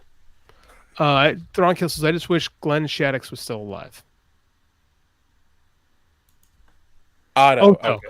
Otho. Otho, Oh, yeah. thank you, Thronkill. I was like, John. Oh, Don says, I like this. I agree, Don. Yeah, Dietz. but wasn't Thank you. Ortho was the Dietz, reason that everything wasn't- went no. haywire the last time. Dietz He's is the bad Lydia's guy. name. Dietz Yeah, is Lydia's Lydia's name. What was I can't the... remember the couple. I can Bates, something like that. I don't know. I don't forget it. Bates. But it's Bates something like that. I mean, that's a different horror movie, but Thriller, more of a thriller than a horror. Well, and it's funny, right? Because in the original movie, he tries to marry Lydia. So that he can come back in the real world or whatever, and like they foil him, and then he gets sucked back into the underworld, and it's like, then like they had the cartoon where Beetlejuice and Lydia like palled around and like did stuff. I know it's not continuity, It's not like but like continuity, Dave. right. But what I'm saying is that there are kids who grew up who watched the original movie, then watched the cartoon, and now are like, oh wait, Beetlejuice is a villain again. Those kids are now in their 40s and should understand how these things work. yeah. Like, we're not I talking don't. about 12-year-olds. I And you know. do you not pay attention to your own show where this is like all we talk about? No. Am I supposed to watch this? No, I don't either. The original storyline for Beetlejuice had Lydia getting killed and joining was it Adam and Barbara in the afterlife as their kid. Is that So an it's a good original thing. draft of the script? An earlier That draft? was that was the original, and I Not a think they playbook. might have filmed it. And the problem was that the Obviously, it was shows. just horrible. Yeah, they That's tested it and nobody liked it It's at a all. terrible ending for a movie. Yeah, Well, Tim Oh yeah, we'll Burton's kill the child. crazy. Yeah. The Maitlands. That's what it is. Thank you. Throwing kill. Maitlands. I was way off. yeah. It's not even that wasn't even on IMDb. I don't know why they didn't have that. But Yeah, not the Bates. All right, Norman. well, we might have to watch that one because we did Beetlejuice. Oh, we'll watch Beetlejuice too. Yeah. All right. And then moving on away from trailers, we have gotten word over at the DC Pictures that the Teen Titans live action movie is a go. So, If it was Teen Titans Go as a live action movie. oh I'd be God, all no, no. The night begins to shine. Oh, I love that song so much. I also love that you hate it, John. It makes the guy who has the My Little Pony mouse pad draws the line at Teen Titans Go is just the funniest thing. Just I mean, it makes hilarious. sense. It makes sense with there is a popularity with the live action Oh, show. I'm just gonna like. Here's my question. I mean, they made it work in the show, and I guess it's true. I'm not as big of a DC guy, but can you make the Teen Titans work with Dick Grayson as Nightwing leading them without having Robin ever existed in the DCU beforehand? Do we know where Robin? Here's the thing: we don't know where Batman stands in this version of the DCU. No, we haven't gotten there yet. So he could have been Robin forever. Yeah, I mean, I think you're gonna have to have an older Batman then to have an adult Robin. I am okay with. Well, you don't have to have an adult Robin. You could have a young adult Robin because in the continuity, Robin. Well, okay, you're right because the Teen Titan, right? He's like 18 when he becomes Nightwing. Roughly. Right. So you can have an older, like a teenager, be Nightwing, who's not Robin anymore, and I think that's perfectly fine. Kassan says, I watched every season of Titans live action. That was a horribly written series. Bro, I saw one trailer and got that vibe right away, so I'm glad you're confirming my biases. But there are people who watch it who love it. So Scott, my buddy Regular Scott, who's listening right now, I know he loved that show. Kassan also says in the series there was an older Batman. He stopped wearing the cape. See, that's dumb. I don't want that. I don't want a Batman that stops being Batman unless he can no longer be Batman. Right? That drives me nuts. The only time I want a Batman who's no longer Batman is when they give us Terry McGinnis. Terry McGinnis, yeah. Yes. I was about to say. No, so yeah, I'm okay with this, and I'm okay if the story, which YouTuber will be signed. Nice. I don't even want to talk about that. I would like the story to be Robin becomes Nightwing. That's not a bad idea. That can happen with Teen Titans. You know, that happened in the comic. Like, and just give us Deathstroke, right? That's all we need. We still, like, Joe Manganiello teased us with what we could have gotten with Deathstroke. Let's just go all out. Give me Deathstroke. Like, give me Deathstroke. All right, I nominate you to write the script. Fuck yeah, dude. Sign me up. I would love that. God damn. James Gunn, if you're watching this, hire JD. I would love that. God, and then you have Trigun, like the specter of Trigun looming over everything with Deathstroke. Yep. Woo! Dude, this is going to be a great movie if they listen to me. And then you get the Tamaranians, the whole Tamaranian angle, right? Because there's so many cool plays, and this is what's cool. And I talked about X-Men and the Claremont stuff. Like X-Men was Marvel's soap opera, where Teen Titans was DC's soap opera, right? That was Perez and Wolfman and Wolfman doing their thing with that, and that stuff's I mean, like, some of it's not aged great, but like the concepts behind it have aged really well. Like, I think the Teen Titans is awesome. I think it'd be great. If they steer into what makes Teen Titans great and don't try to like ground everything, like just let it be. I was gonna say, do you think? I personally think it would be a big mistake if they try to ground Teen Titans. I think what makes this work is if you ground the personalities. What makes Teen Titans work as a property is they feel like teenagers. Right. Like they were clearly, but I mean, like when you read the stories, they felt like teenagers. They felt like kids going through like the emotional journey of growing up and having relationships and bridging that phase from being teenagers to young adults. That was really what the series was about. And as long as it's grounded in those relationships, I think it works. And dealing with having powers and all that stuff. Yeah. Mm-hmm. Yeah, I'm excited. I'm excited about the whole idea behind this, actually. I want Young Justice. Dude, Throne Killer, you my wife? That's like her favorite show of all time. Like, I agree with you. Young Justice was an awesome show, but Young Justice worked. The Young Justice cartoon worked because they lifted the concept, the core concept from Teen Titans and applied it to those characters. Because the Young Justice comic book was not that. Let's make it clear, JD's not proposing. I'm already married. I'm taking. Yeah, no, I'm excited if they do it right, but I'm also at the point where I want to see something other than Peacemaker and the Suicide Squad from James Gunn for DC. Like, I want to see what he does with Superman. I want to see what he does with. Well, he's making it. Batman. We're gonna see what he does with Superman soon. Realistically, this is brand new. Like, we got a lot of expectations on him right now, and like. Creature Commandos comes out this year, so we start getting to scratch about what this stuff could be. We all like we all love Peacemaker. Right. But, Peacemaker's got a very specific tone. Yeah. Yeah, but it's also, we know what he's capable of from Guardians, right? We know. Right. We know what Gunn can do. But again, we always go back to Superman is a hard character to do right. Just based on what I've seen from him, I think he gets and listening to what I've heard from him, I think he gets Superman. So I'm okay with that. What I want to see is how other filmmakers can fit into this world. Reboot Wildcat. So you got to talk to Jim Lee about that one, sir. Yeah. All right. Reboot Thundercats. What about you, John? Do you want to see a live action Teen Titans movie? Yeah, but if it's good, and WB doesn't have a real good track record right now. So this is true. I'm of the same mind as JD with the Marvel stuff. It's like, why would I waste my time if more than likely it's gonna be bad? We'll give it a go, but I'm gonna say this too right now and put this on record that if these DCU movies suck. Oh, it's done. It's because the suits are too involved over at DC or over at Warner Brothers. Here's the problem. James Gunn wouldn't have learned. But James Gunn is the suit. Yeah, supposedly. Yeah, but what I'm saying is like there might be people above him that are like, no, you got to do this. So no, Might you be. know, people like when the heroes do this. You know, you got to put that in your thing. So Yeah, I mean it's possible, but I mean like these.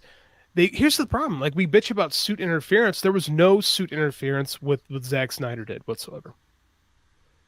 any of you seen the Turtle He-Man mashup figures? No, I'm curious. No, I haven't. Turtle Like- He-Man. As I was saying, I'm the figure collector in the group, so I might have to check that out. as I was saying, like the WB gave Zack Snyder a lot of leeway until they couldn't. So I mean, I think they're willing to give a filmmaker some rope to hang. This is true. This is true. I do not hang the DC EU failure on Warner Brothers. A lot of that was Snyder. Yeah, So- I mean, like, and there's people that love those movies, but he doesn't get those characters. Like, we didn't talk about it, but Grant Morrison, the great Grant Morrison, had to clap back at Zack Snyder, like, what can't Batman kill? And he's like, and Grant Morrison had to go and fundamentally explain that you don't understand the fundamental basics of the character because Batman is an 8-year-old's trapped brain.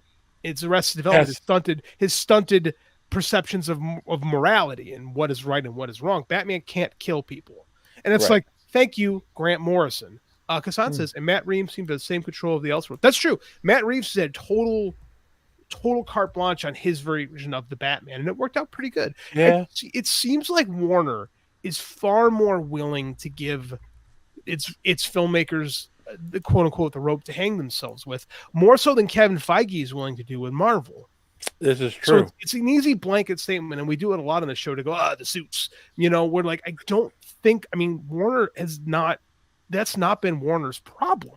Like they let Zack Snyder bullying him into making a movie that nobody wanted to see. Yeah. Yeah. We watched it. Like I don't think that's a fair criticism. You can say what you want about Warner being inept and failure, but I mean, being maybe Warner in 1998, but not the most recent incarnations of Warner Brothers. Like that's not what's happened. You know, you're right.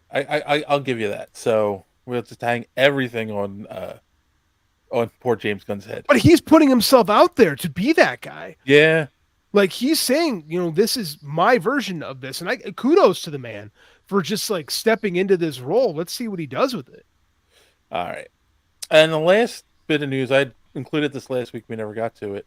It's not really news, but there are rumors. We talked about this before, and there's even more going on now.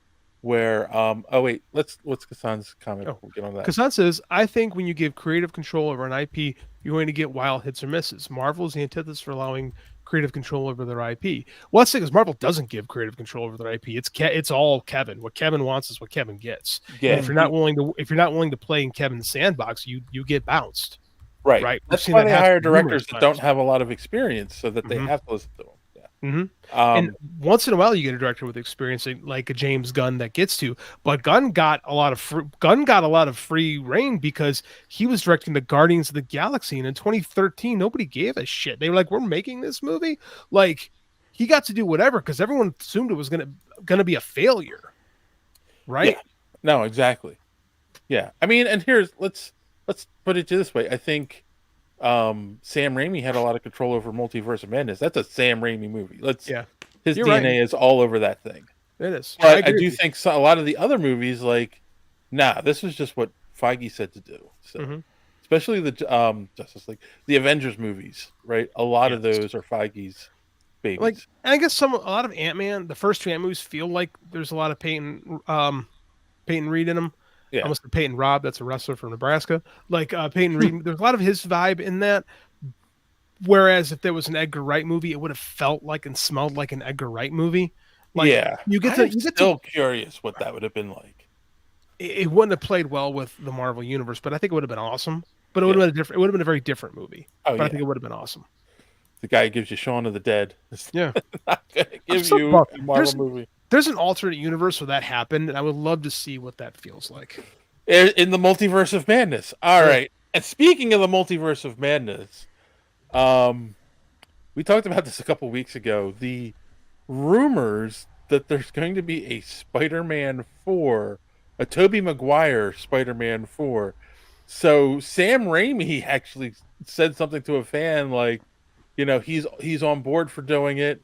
And then Kirsten Dunst said something about there possibly my. being that she would come back and that there possibly could be a Spider-Man 4.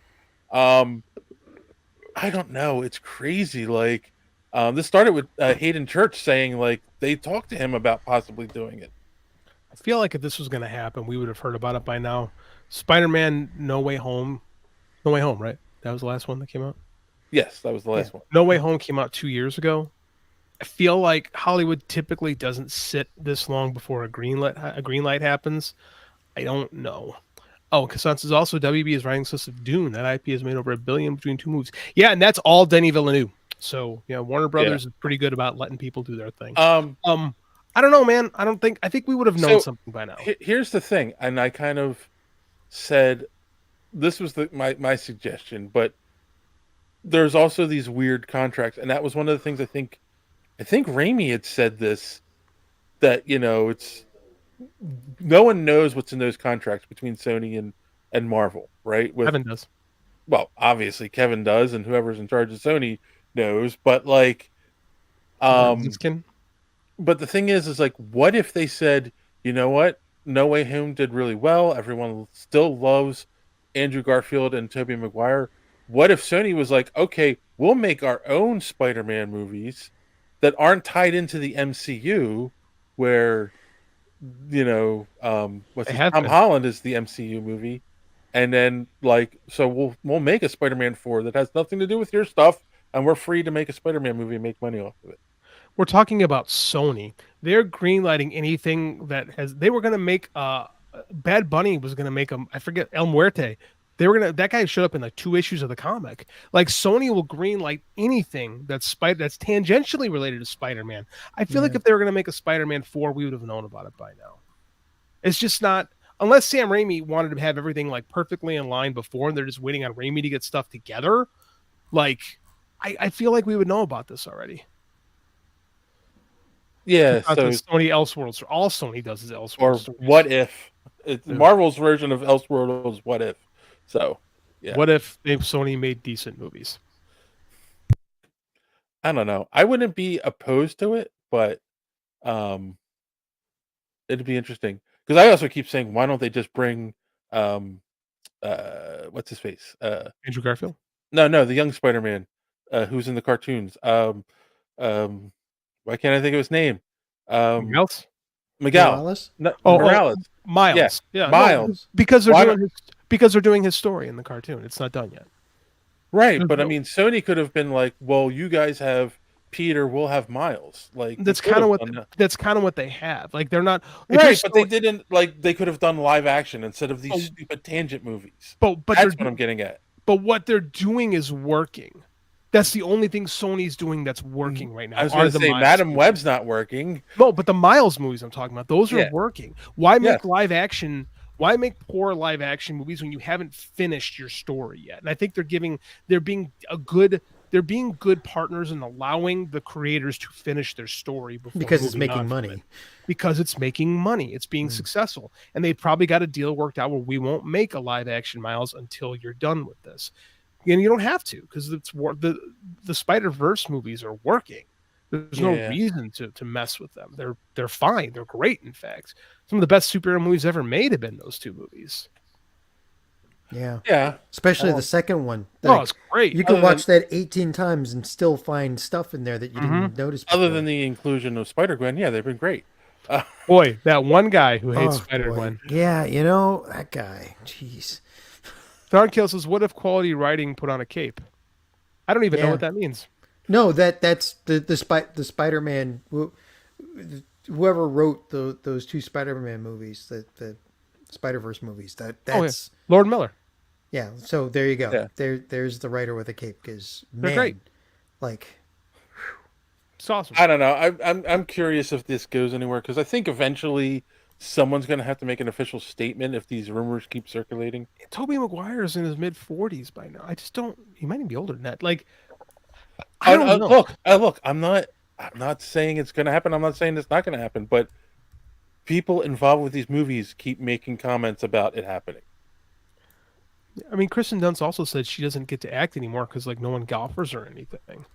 Like, where you been? She's like, oh, no one's hired me. You know, like, so of course she wants to work. These people want to work. I guess the same thing might be true with Thomas Hayden Church, because before he came back as Sandman, what has he been in? I mean, he won an Oscar for Sideways. That was in 2003 or 4. Yeah, Like, I'm saying it's been a while. That's what I'm saying. So I mean, like, I think these people want to work and they're putting stuff out there because like they work with Ryan Reynolds in Deadpool. Like, I do. I truly feel like if this was gonna happen, I feel like we would have heard by now. Maybe I'm wrong. Yeah, I don't think Sam Raimi is hurting for work though. Sam Raimi does whatever the hell he wants. He's Hollywood royalty. Exactly. So, yeah, I don't know.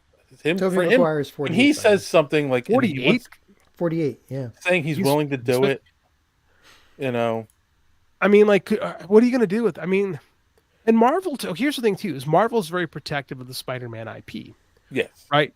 Do they want the Iraq Knight Returns story, which is what you have to do with Tobey Maguire? You know, or you just go all out in Spider-Girl. And I don't know if anybody. I don't know if the there you go. Yeah, but I don't know if the movie audience wants that. I think if Tobey Maguire comes back, I think they would want that. I want Spider-Girl. I know you do, but I mean, like, I don't know if like Sony wants to do that. I think they would have, to be honest with you. We just got 4 Spider-Girls that shit at the box office. No, we got crappy. But that's versions of Spider-Woman. I realize that, but that's what they're going to read that as. And I agree. And by the way, I think that if they did a Mayday Spider-Girl movie, I think it would fail too. Because I think what the market wants is Tom Holland as Spider-Man. Well, you know what? You're just a negative Nancy. I've been called worse. I better. All right. Well, you know what? I think what we're going to do is take a quick commercial break, and we'll be right back with our main topic. The city is under siege by an army of ghosts. We're gonna need more firepower. Can I be of any help? Aren't you retired? Grab your juice boxes. New York is only the beginning. What would you have done back in the day? I'd have showered and shaved and hit the clubs. That's really helpful. Thank you. Ghostbusters, March 22nd. Some of that wasn't in the movie. I noticed that too. The shower and shave line, yeah. I hate when that happens in trailers. God, it makes me crazy. All right, so as we always do before we get into the movie, we'll do our numbers. So first off, box office. It has made 42 as of this recording or this live stream. It's made 45.2 million domestically, 16.4 million internationally, so 61.6 million altogether. Over on let's see, Rotten Tomatoes, we had oops, sorry, wrong tab. We had a critic score of 43%, but an audience score of 84%. Critics can eat it. Sorry. And then finally, we did our patented superhero speak poll. I said, what did you think of Ghostbusters Frozen Empire? And I gave 4 choices. Best Ghostbusters ever. It was good, not the best. Meh, it was okay. And it was terrible. And we'll start with the last place at 5.7%. Best Ghostbusters ever. At 20% was meh, it was okay. 28.6% was it was good, not the best. And 45.7% said it was terrible. Nope, they're wrong. And our good friend Kassan commented, said, plot holes, dumb characters, sudden empowerment, and a ghost-human relationship that transcends total betrayal. What else can you want from a movie? This movie was terrible. Wow. So, that is what the world is thinking of this movie. So, That's not what the numbers say, though. Let's do our patent, our normal. We're going to go around the room and non-spoiler first. Initial reaction coming out of the movie, and JD, I think you saw it the furthest away from anyone, so you can go first. There's nothing I hate more than when we have to talk about what other people thought about this movie rather than what we thought about this movie, because I hate having to justify my opinion to a fucking poll that's dumb, that's skewed. It's like, well, what do we think? Is it amazing or is it terrible or is it awfully terrible or is it super terrible? Because I hate how it's always negative the way Dave phrases these things. It's like, it can't just be, it's pretty good. No, it's pretty good, but it's not the best. Like it's always negative. Like I don't mean it that way. I hate your polls so much, Dave. They make me so angry. Like it drives me crazy because it always invites negative. It's like, let me just get your negative. Just feed us negative activity. I really didn't mean it that way. I hate it so much. Like it drives me crazy because it's always, well, if it's not the best, then it has to suck monkey dick. Like I hate it, Dave. I fucking hate it. Like, and it drives me crazy. I love this movie. I walked in, was it the best Ghostbusters movie? No. Why does it have to be? Why does everything have to be put on a scale? Well, it's not as good as this. Why can't stuff just exist for what it is? I loved it. I thought it was great. Is it my favorite? No, it wasn't my favorite. It's probably my second favorite. It's probably my second favorite Ghost. Second, yeah. It was better than 2. Probably not as good as Afterlife, but that's okay. It existed for what it was. And like, it was bloated. It was kind of messy, but I thought the character relationships carried everything because character triumphs over everything. Like, plot is irrelevant when character works. Okay. I loved it. John? I think there's probably 15 minutes to a half an hour of stuff on the cutting room floor. I think that they tried to fit a little bit too much into it. But aside from that, I really enjoyed this movie. Like, it felt like I've heard that what they did was they were taking some of their beats from Straczynski's stuff, right? And you know, in the real Ghostbusters, they started getting into episodes where they weren't just going around capturing ghosts. They realized that sometimes they could help them cross over. And so you're getting a much more nuanced fight, battle between the forces of good and maybe not so evil. So the thing is, like, and again, like they did fit a hell of a lot into this. It did move a little fast, and I think that there's probably an extended cut that is just pretty much, maybe the second or first best Ghostbuster movie there is. So, I mean, but I loved it. I loved it. I completely agree with JD. Character trumps everything. And they showed character, everything from what's his name trying to be the dad or trying to decide where he fits in the family. I thought the relationship with the ghost was perfect. I mean, it's like, there you go.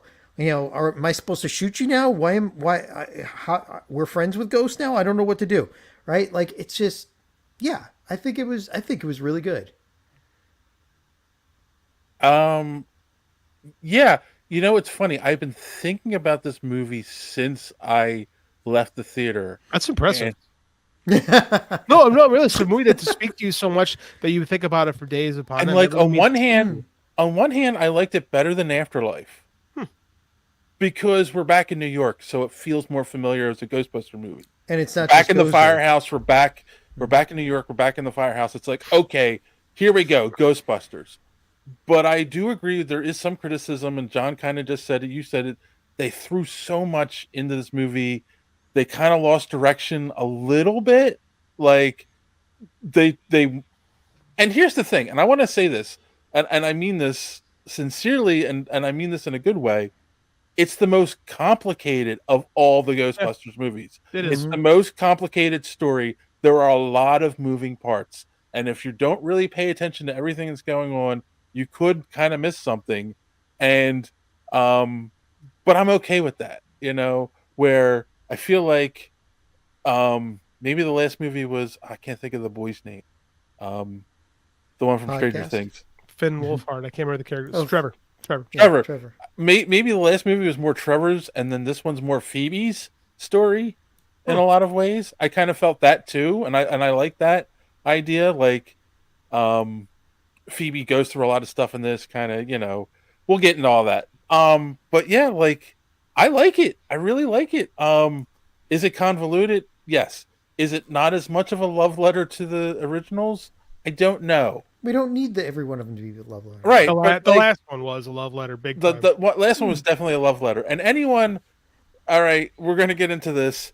Anyone who's got an issue with the relationship with a ghost, you didn't pay attention to the last movie because Egon is a ghost in that movie and has a relationship with his granddaughter in it. Like, it works. It makes sense continuing off of the last movie. So, all right.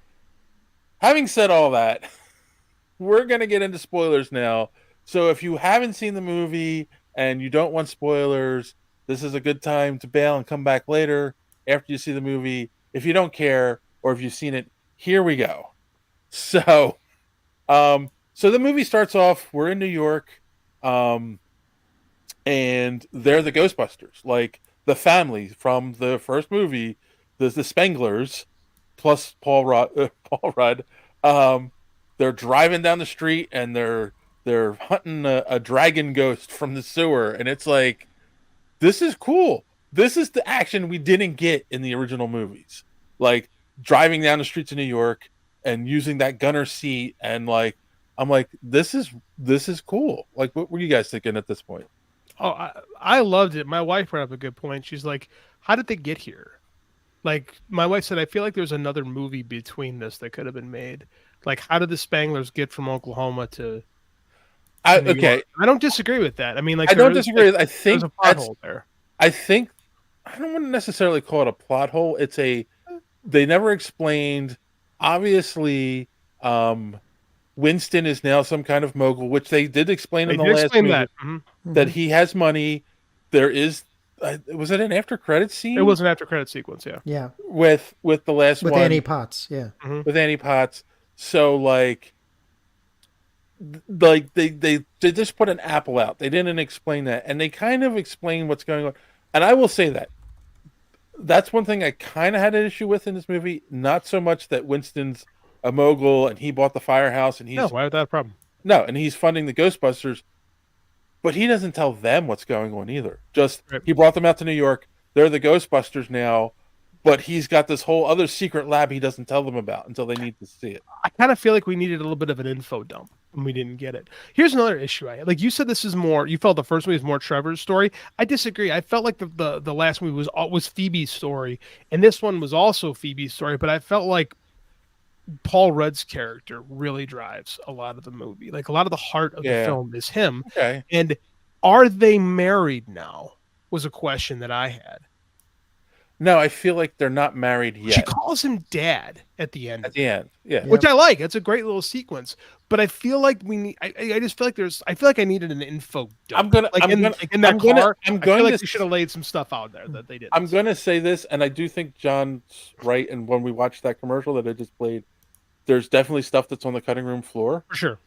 And there was one other thing in the original trailer where they're all on the roof of the firehouse. And Paul Rudd's like, oh. Right, where it's just Trevor and what's Lucky? Is that her name? They're the only two in the actual movie. But I will say this. There are more modern relationships where people don't get married, they just live together. Yes. I agree. And I just want the explanation. I just feel like I need a justification. And I as a stepdad, I love when she calls him dad at the end of the movie. Oh, it's beautiful. It's a beautiful little line of dialogue, and you can and Paul Rudd is so good. He plays that sequence with so much heart and like it was. You feel it. I just wanted to know, like, just the completest to me is like, okay, where are we? How did we get here? And I feel like inside the car, we could have had like just an info dump moment, just catch us up. And maybe that's a flaw in writing, but I felt like I needed it. You know what? Or just someone walking when they're talking to somebody, say, oh, okay, Mr. and Mrs. And they're like, oh no, we're not married. We something. I needed. Yeah, I feel like a little thing. I feel like I needed something. It's probably on the cutting room floor too. Yeah, I can't disagree with that. And then maybe the movie would have felt a little less stuffed or convoluted if they explained that some of the stuff up front. But still a good movie. Still go see it. Like I know we do this a lot where we pick on stuff a lot, but at no point do I want anybody listening to us to think, oh, well, they're picking on this, they're picking on that, maybe I shouldn't go. No, go see this because what we're picking on, this is real nitpicky stuff. No, the movie itself is well worth it.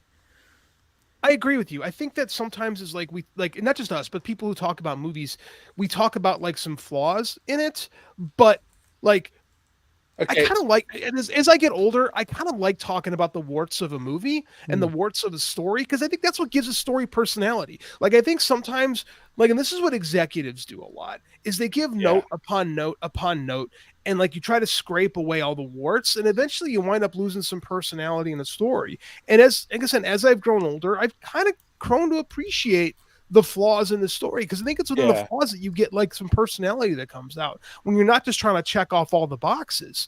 And like I'd rather see something that exists for what the creator wanted it to be, flaws and all, rather than something that's been homogenized and put through, you know, the meat grinder of does it check all the boxes, you know?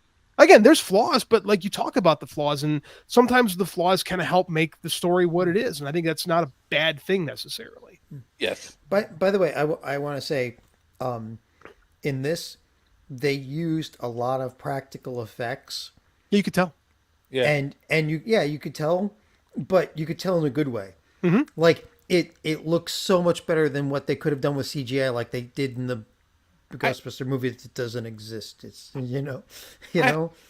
I do have a question, and just in general, are there too many nods to the original movie in this? No, I didn't think so at all. I thought there were more nods to the original movie in Afterlife than there were in this one. This feels like a sequel. Well, we got the library ghost, but it made sense for them to go to the library. We got the EPA guy is now the mayor. But that again, I think that works. Like that's evolution of characters. No, and I don't. He was always slimy anyway. He was going to wind up mayor. Yeah, I don't disagree with that. I just think that's something that people might pick on. Like, okay. you're leaning too much on the nostalgia aspect of it. I think the last one. I mean, the villain of the last one's Ivo Shandor. Like, I mean, that movie, although it takes place in a completely different locale, is highly reliant on the first movie. This one just feels like it carries over. And like John put it perfectly, that this feels more like an episode of the real Ghostbusters, where it seems far more inspired by what they would do on that show, was take the scenario and tell a different story. Because we got a different villain. We got a villain that felt more like one of the characters from that show than has ever felt like in any of these Ghostbusters movies. I felt like our villain here felt different. You know, it felt like a new villain, which we haven't really had since Vigo, which didn't quite hit on all cylinders. Right. Like, well, I mean, let's talk about like Samhain, you know, like from the original Ghostbusters show. What was the villain's name? I don't remember. Gorto, something like that. Something Grotto. I forget. It doesn't matter. Horny monster.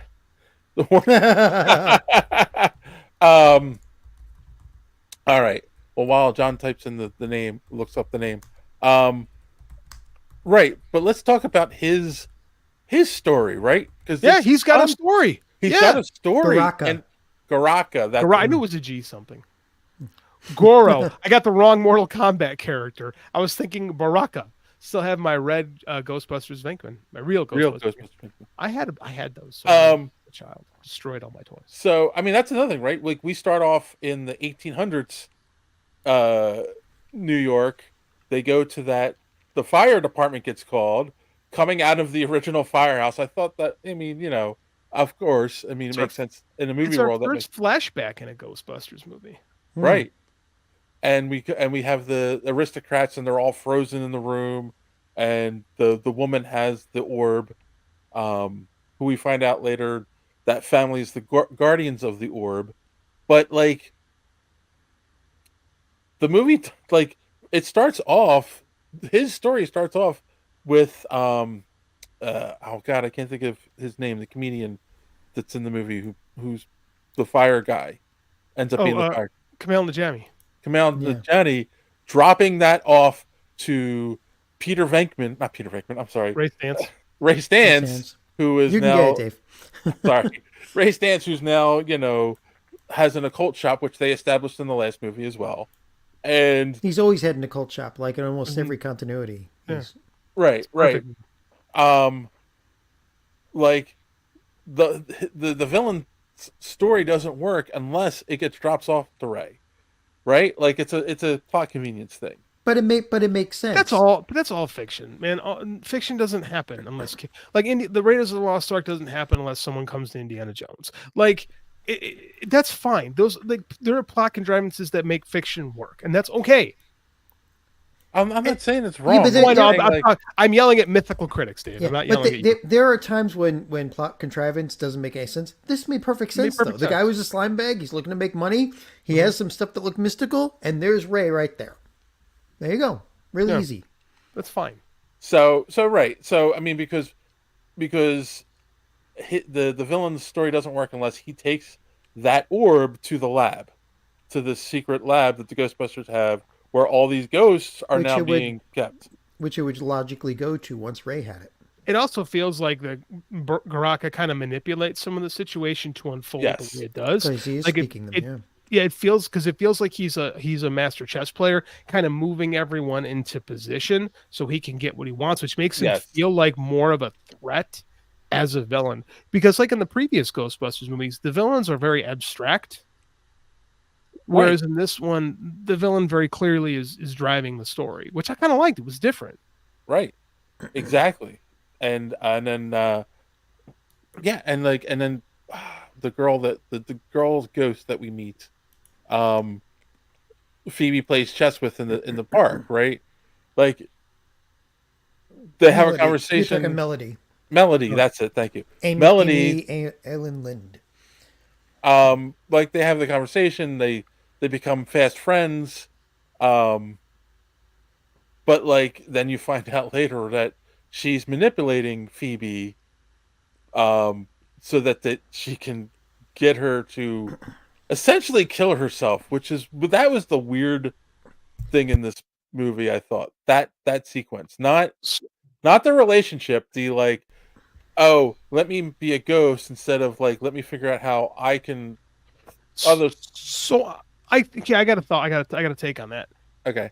In the end of the third movie, the end of the first one to this one, The Afterlife, like the movie is predicated on her feeling lonely and empty and like she doesn't fit in her own family. And it's really when she sees the ghost of her grandfather who helps her, and together they defeat the villain. Like, she has this relationship with this ghost. So it makes perfect. She's like, aren't you scared? She's like, no. Why would Phoebe be scared of ghosts when, one, she deals with them on a daily basis, two, one of the most powerful relationships she's had in her life is with the ghost of her grandfather. Right. Mm-hmm. Right. So it makes sense that she would kind of trust a ghost who was on the level and that looked more like the ghost of her grandfather, which again is perfect narrative material for someone to be manipulated. Right. And what I liked about the Garaka character is he's manipulating both of them. Like he's playing both of them against each other. Like, again, this very quickly is probably my favorite villain in the Ghostbusters series. Yeah. Garaka's talking to all the ghosts, which means he knows, well, they brought his orb to the ghost lab. So he knows about the equipment there. I mean, he's got it all kind of falls in place, really. Because he manipulates it. Garaka manipulates the entire situation. As soon as he finds out what the equipment can do by pulling a spirit out of somebody, he says, "Oh, I can get one of them in there and use them to say the words to let me go." He's had 130 years to plot this out. Right. Exactly. Where like let's look at the original movie, Zool, right? Like he was worshipped by people who built that building. It was an antenna. Gozer. I'm sorry. Gozer his energy gets drawn to that area, and then he's just or she. What I don't how they okay. They are just a god that is able to just appear and then say, "You choose the form of the destructor," and all of that. Comedy ensues. Giant Stay Puft Marshmallow Man. Gozer doesn't have a character, right? Exactly. He just shows up at the end. Yeah, force of nature, right? He's more. That's more of a plot convenience than anything that Garaka does. Like Garaka has, like as a character, Garaka is the driver of the story. Like he is, in a way, you could look at him as the protagonist. Like he is the one driving the story. Right. Right, and he feels more like a character, and it's an excellent CGI rendering, to be quite frank. Like it feels, again, the whole Garaka thing feels so much like a take on what J. Michael Straczynski did with the cartoon show. Like it just, John was spot on when he said that. Well, and what I've heard is the director said that that's what and the writer, that's what the direction they were going in. Worked. Like, well, yeah, and again, it opens them up for so many more stories because now it's not just we go out, we catch ghosts, we're done. It's we go out and do we catch ghosts? Is ghost good, bad? You know, if the ghost like tries to friend them, then do we trust? You can play all sorts of notes off of this. Okay, first off, Kassan saying the flashback around logic. How is the woman protected? Because she was wearing the brass suit. The brass. They established that he could be trapped in brass, and brass could stop his power. Like that's established in the movie. So no, that is not a plot hole. Let's see. What was the biggest plot hole, Dave? How did Garaka know the device that separates spirits from objects? Because they took his orb to the lab, and that's when he started. Right, and also they showed that he could talk to the other spirits, the other ghosts around, and quickly found out. Like, you know, it's like you jump on the internet, you ask a question, and 300 people answer you, right? Like Garaka is trapped inside his orb, but his essence can still communicate with the dead, with the ghosts. We see that from far away. And the ghosts are talking about the fact that the containment unit is overflowing. Right. They know what's going on. Like, the only thing Garaka learns about this from the other ghosts. The thing that Garaka needs is a human voice, a living voice to utter the chant to open the orb so he can get out. Like that worked. Otherwise, he would have. I'm of the mind that Garaka would have gotten it anyway. That's just the plot convenience. That's just what they went with to get this done. He would have figured out another way. I thought they were going to use the wax. There was actually like a setup with black background, so that was pretty good. I thought they were going to use the wax cylinder to do that. Right. Like Possessor was clearly rushing to bring that back because that is a human saying it, and then it breaks. So this is not like. And then I thought, yes, it didn't. That's right. It didn't work at first, so he came up with a different plan. And then I thought it was going to be the podcast had recorded it. That's what I thought too. So I thought they were going to use that to free him. So they set a couple different things up, and when those failed, Garaka, being a pretty sound villain, comes up with Plan B and Plan C to get this done. Like he's like a decent villain. You manipulate people into situations not because you have these grandiose plans, but you put them into positions so that you can go, okay, now we're going to try this because this didn't work. Any good manipulative villain in film history does the same thing because the plans rarely work. It's like when you do a plan in a story, right? Like it's always like, okay, they failed. Now what?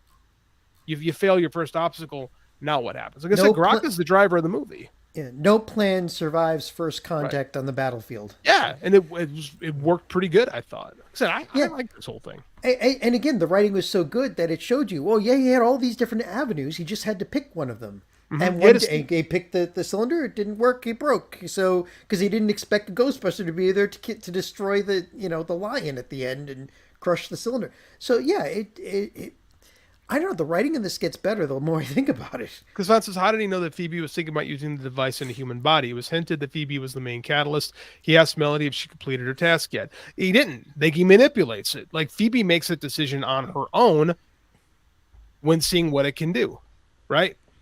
Just manipulate it. He manipulated her into thinking it. And again, that's Plan C at that point too. Right. Yeah. Because again, he knew about it for a while. He knew about that. Yeah. Phoebe, why wouldn't Phoebe want to be a ghost? Right? It's kind of a plan.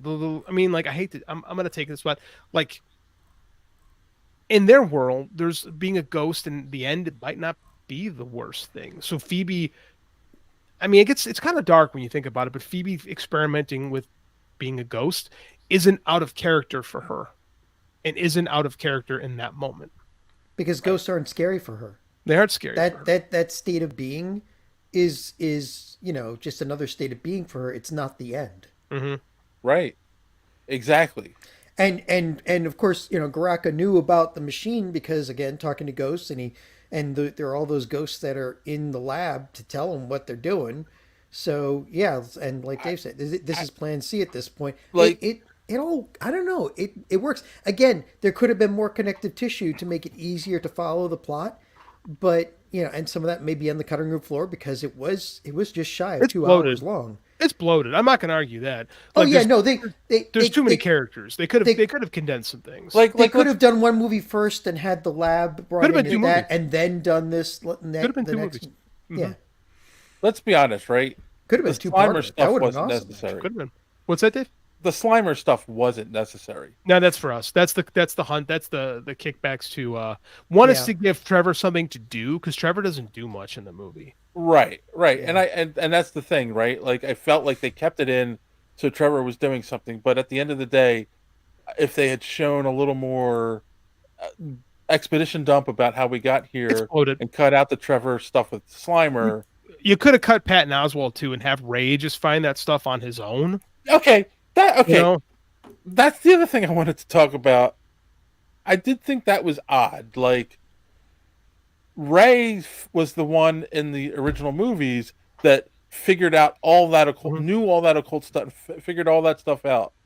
Like, why did they add Patton Oswalt in this? Like, why is it just Ray figuring it out? I think they just wanted to work with Patton Oswalt. You think? I Okay. do. Well, it's like you could have gotten rid of, you could have streamlined a lot of this and just had Camille Najami or have something like that. Like, it's bloated. They have way too many characters. I'm not going to argue that. There's way too many characters. I think the only thing was maybe that was kind of a passing of the torch, so that Dan Aykroyd can be out of the next one, and they could just use Patton Oswalt instead. It's entirely possible. And it's also nice to find that you don't have one character, like Colonel Carter, just or Data, the one that just fills in all of the technobabble whenever. Like, it's nice to know that that's what Ray did. I know, right? That's Him what and Ray Egon. always did. Yeah, him and Yeah. Well, Egon did the techno stuff, and Ray did the occult. The occult stuff, right? Right. I mean, So- like it was fine. I like Patton Oswalt, but like it didn't need to be there, but it was fine. You know. Yeah. Yeah. Again, with a little bit more breathing room, with Yeah. the extra And 15 minutes in the movie. Could have been two movies. And here's the it could have been two. And here's the other thing, right? Like Bill Murray had so little to do in this movie. Bill Murray didn't really want to do anything in this movie. No, very he clearly. came for a paycheck. He was only fan service. That You was think it. so? 100%. Bill Murray is very happy. I'll show up for a couple days, be Bill Murray, and walk away. Ray, Yeah. like Ray is the heart of the Ghostbusters, and they really kind of Right. that. Well, I mean, it was him and Harold Ramis who came up with the movie in the first place. Yeah, it's Dan Aykroyd's So baby. Yeah, exactly. But it kind of feels like him and Winston are like the two main drivers of it now. Like they feel like they still want to be a part of Well, because that's Yeah, the thing too, right? Like you have no idea like what Peter's doing. He just shows up to interview the one guy, and then as at the end. Well, they the took end him fight, to there and that's because it. that's what he did in the original, though. That he would be the one to give the psychological interview, right? It's set up. I mean, it fits the Venkman character. That's what Venkman does. Yeah, So, right. I mean, and that's piss the flaw, people off. That's exactly what he does. pretty much. But again, that's the flaws. There's too many cooks Right, in and this also one as far as Venkman is kind of like the con man of the original, like right. So even he's though feeling it's out real, He's right. feeling out the con man. Right. You know, I mean, it worked. Like I said, it's bloated. I'm not going to argue it's not bloated, but I mean, like I think the warts of the story kind of make it fun to me. Like, I don't know. Scars have stories.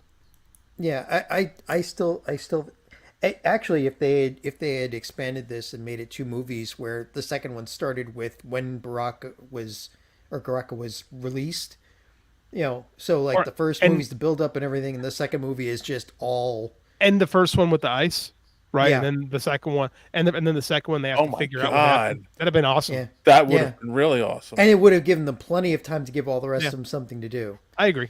So, but again, I'm not faulting this movie. You should go see it. Yeah, because it's fun. and given the numbers that they have, it's making slightly better numbers than Afterlife. See, and that's people are gonna. I read an article saying, well, it's underperforming Afterlife. That always happens with sequels. You make sequels because they're gonna make like 75 to 80% of what the first movie made. Yeah, but this one's making about the same right now, or more. It's performing the same, but it costs more. It costs $25 million more. Yeah. First one was 75. This is $100 million budget, but people are also going to argue the first one came out where it was still the pandemic. It's the first movie I saw out of COVID. Right. But it was still people hesitant to go back to the Tons. movies at that point. Yeah. Tons. Yeah. So it's I don't know. I think it's going to make it up. I think word of mouth will get around, and next week it'll fill in. I do think Godzilla comes out next week. It's promising that the audience score is 84. That means people are liking People like it, which is the most important thing. Yeah. What the hell's wrong with the? I mean, I understand that we just picked out all the things that the I think because I think that bothers some people. Like if it doesn't, we've trained criticism to be like if things don't check every box on the chart, they're bad, right? And that I agree. That's necessarily a bad thing. And I think it's weird to pick apart plot holes in a movie like this, but are okay with plot holes in a Marvel movie. Well, see, here's the thing though. There are movies where we've reviewed them, and they have plot holes that you could drive a truck through, and it didn't make any sense. But this one, they're not so much plot holes as they are. We missed. They didn't quite jump the gap for us, but it's very easy to connect A to B. They're not so much plot holes as just some missing footage. I mean, that's kind of what it is. But it still makes sense. That's what a hole. That's what a hole is. Well, but again, but Star Wars has plot holes. Like any movie has a plot hole. Yeah, but there's a difference between a plot hole that's not the way that ever worked, or this can't have happened because 1, 2, and 3. But in this movie, everything makes sense even if you connect it yourself. What was good about pacing, story, characters, and plot? Kassan says, here's a good question. What was good about the pacing, story, plot? Does this movie have more positive? Yeah, 100% more positives. Because again, at the end of the day, characters and character relationships drive stories more so than just these bones of a story structure. Right? Without character relationships, without interesting character dynamics, especially in a film like this that is character driven, that is based on the relationships of the characters, that's what matters. So I know we get obsessive over making sure the details and the story structure and all those things click, but at the end of the day, character over everything.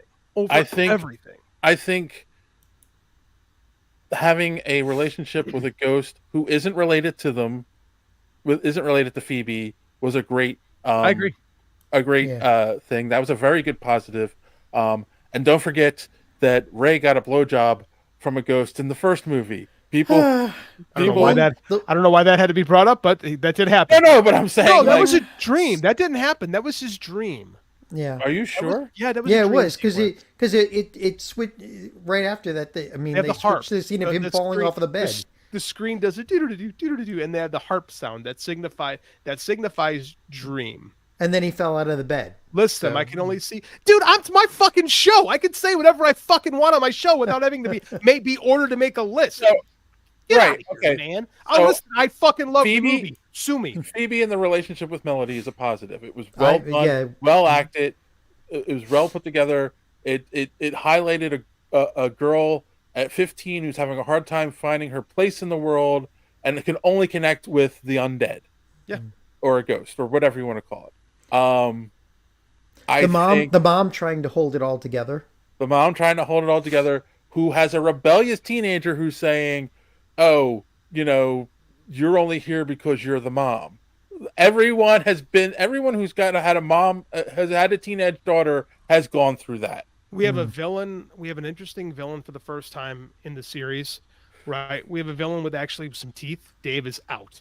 Dave has left the show. We have a villain that's interesting. Too many good things. Yeah, we have a cool villain, like I just said. We have Ray's story, which is the guy, because it's hard. Like, I love the Ray's story because it's hard to be an old guy who is then put on the sidelines and being told you don't, and having to accept and live with. That was a cool. I think you have Camille Najami's story of it's kind of a play on, you are the chosen one, right? Yes. I think that was interesting. And again, maybe it's all a little underdeveloped, but I thought it all worked. JD, I like the cut of your jib. I appreciate that. Thank you. I get passionate about my thoughts about things too. So again, I think this movie has far more positives than negatives. I didn't like it as much as Afterlife, but there's things I like about this movie more than I like about Afterlife. It's definitely Ghostbusters 2. That's what I was saying at the beginning. Like, I'm so conflicted because I there are things like, again, it felt more like a Ghostbusters movie than the first one did, in my opinion. I could see that. but it's a little convoluted. It's all over the place because of different things. So, yeah. So was the first Ghostbusters movie, though. Quite frankly. Yeah. Yeah. Like, but it worked because the characters. Yeah. I won't. I mean, the disagree with first that. one, they never even showed Egon figuring out how to create a ghost containment unit. Right, he just did. Throne Towers, yeah, just and they just happened to find the ghost. They just happened to start this ghost busting business at the very moment that a rip in reality was being created by a ghost. Yep. That's a coincidence. That's You a know plot. what? That's plot contrivance. I will say this. The only thing that's not explained in this movie, right? I kind of wish was explained. The gap between Ghostbusters 2 and Afterlife, where the Ghostbusters became a thing of myth, right? Like, it was a legend. No one believed them and they ever existed. But yet there were still ghosts around, right? And like they're proved this. That's a hole in that's a hole in Afterlife more than a hole in this movie. Right, right. But they did this is the first time that they actually acknowledged that the second one existed. That's true. In That is true. Afterlife, they didn't say anything about the Statue of Liberty, but in this one, they actually came out and said, "Oh yes," Right, and because they talk about so how the Ghostbusters tend to destroy New York as opposed to. Well, I think we've Kassan feels the Camille story was forced to move from being a lighter flame to a full firebender in 2 minutes. Well, if you can bend fire, you can bend fire. Well, he did have practice because he did play the Fire Lord in M. Night Shyamalan's. Oh my God, that's right. I don't know. M. Night Shyamalan's the Last Airbender. What did we want? A montage set to some pop music from the 80s? Like, no, you don't want a montage from M. Night Shyamalan's Last Airbender. No, I meant this movie. I meant this movie. I don't need an M. Night Shyamalan. I think, in all honesty, it's that old. It is that old movie trope where somebody has a power in them, and then once they're under a stressful situation, it just comes out. Yeah, it happens all the time. We see that in movies. I'm fine with it. Whatever. I don't care. It didn't bother me. It didn't bother me. Do you get? I feel like we've litigated this to death. Yeah. Do you get the feeling that this is set up the next movie? Well, yeah, especially with the post-credit sequence with the mini puffs driving away the Stay Puft truck. I feel like that's going to work into something. Yeah, but not just that. They now have somebody to replace Ray. They now have the lab. Like they put all these pieces on the chessboard now. They did. So I mean, they're going to keep this Ghost Corp thing. They're going to keep Dave's dying. If you can't see on the screen, Dave. Yeah. This Ghost Corp, they're going to make Ghostbusters movies until the proceeds go down. Like it's franchise. It's what you do. Yeah, I'm okay with it. Sorry. We should end the show before Dave meets end of life himself. Before I need busting. Yes. Well. All right. I hear it makes you feel good. Nice. Oh God. Let's go real quick around the room. That was funny too. Let's final thoughts and score 1 through 10. I know you hate this part, JD, so you can go first. Oh no, I'll go first because it's going to drive Kassan crazy. I'm going to give it 10 stars and leave it at that. Pure spite this week. I was about to say that's a spite score. That's what I do. 10. With my Garaka horns. All right, John. I'm going to give it 8 uncrossed proton streams. Andy bitched when they didn't cross the streams and they got frozen. He said, he goes, they should have crossed the streams. Oh. And I had no argument when he said that. I was like, maybe they should have. They got frozen. Maybe they wouldn't have gotten frozen. Yeah, but then that becomes a trope. I agree. Every time they're in a bad situation. Dave, I agree with you, but I was thinking with an 8-year-old.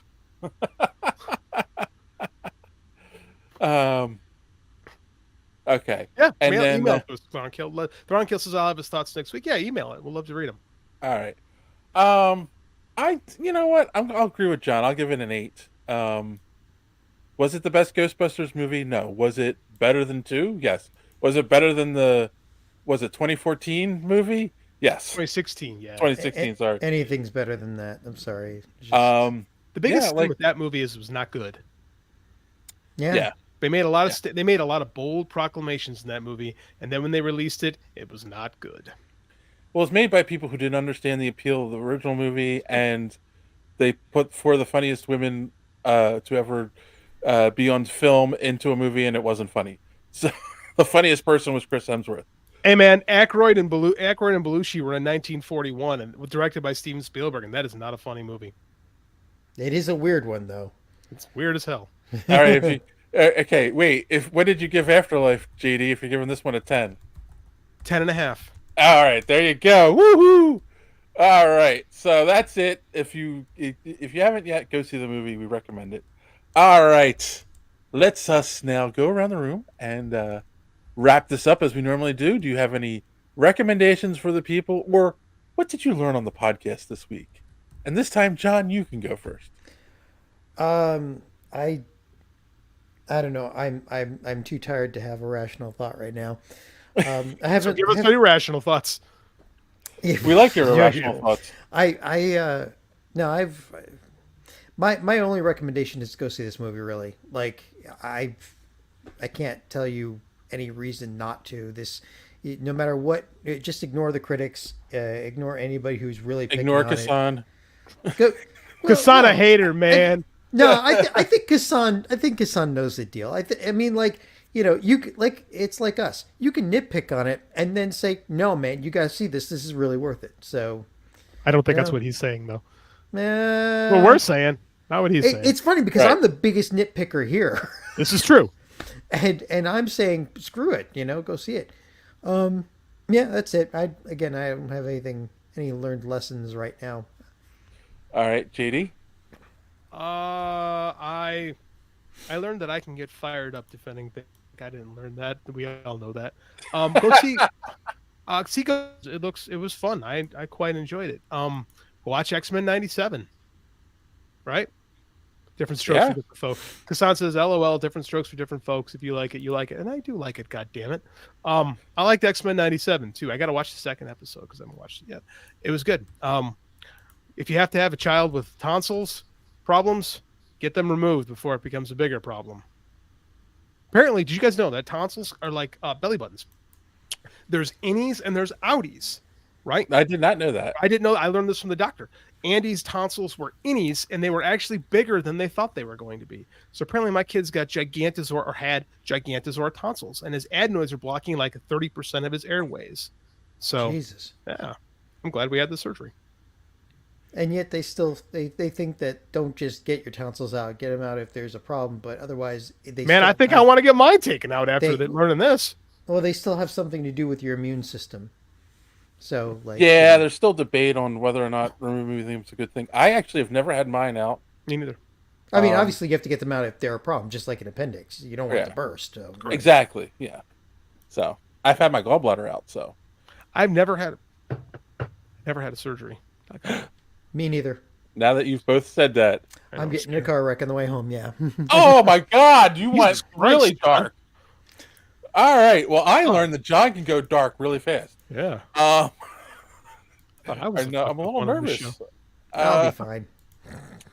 I also learned Kassan's a hater, but hey, but we love him anyway. Sipping that haterade.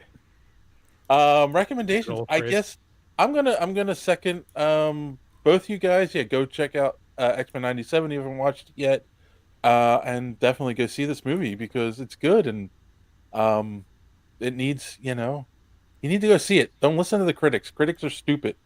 It really is worth it. It's fun, and the kids will love it too. I also recommend if you've watched this far and you haven't done so yet, please click that subscribe button, hit that bell for notifications.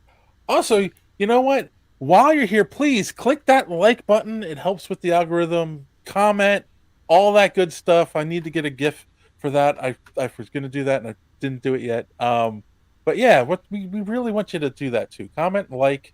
It really helps. Yeah. And that's it. As always, make sure you head on over to superheroespeak.com where you can find the podcast every week. Links to all our social media at the top of the page. Comic reviews by our good friend Chris, and so much more. And on that note, boys and girls, as always, thanks for watching. Don't let your cape be caught in the door. Have a good week.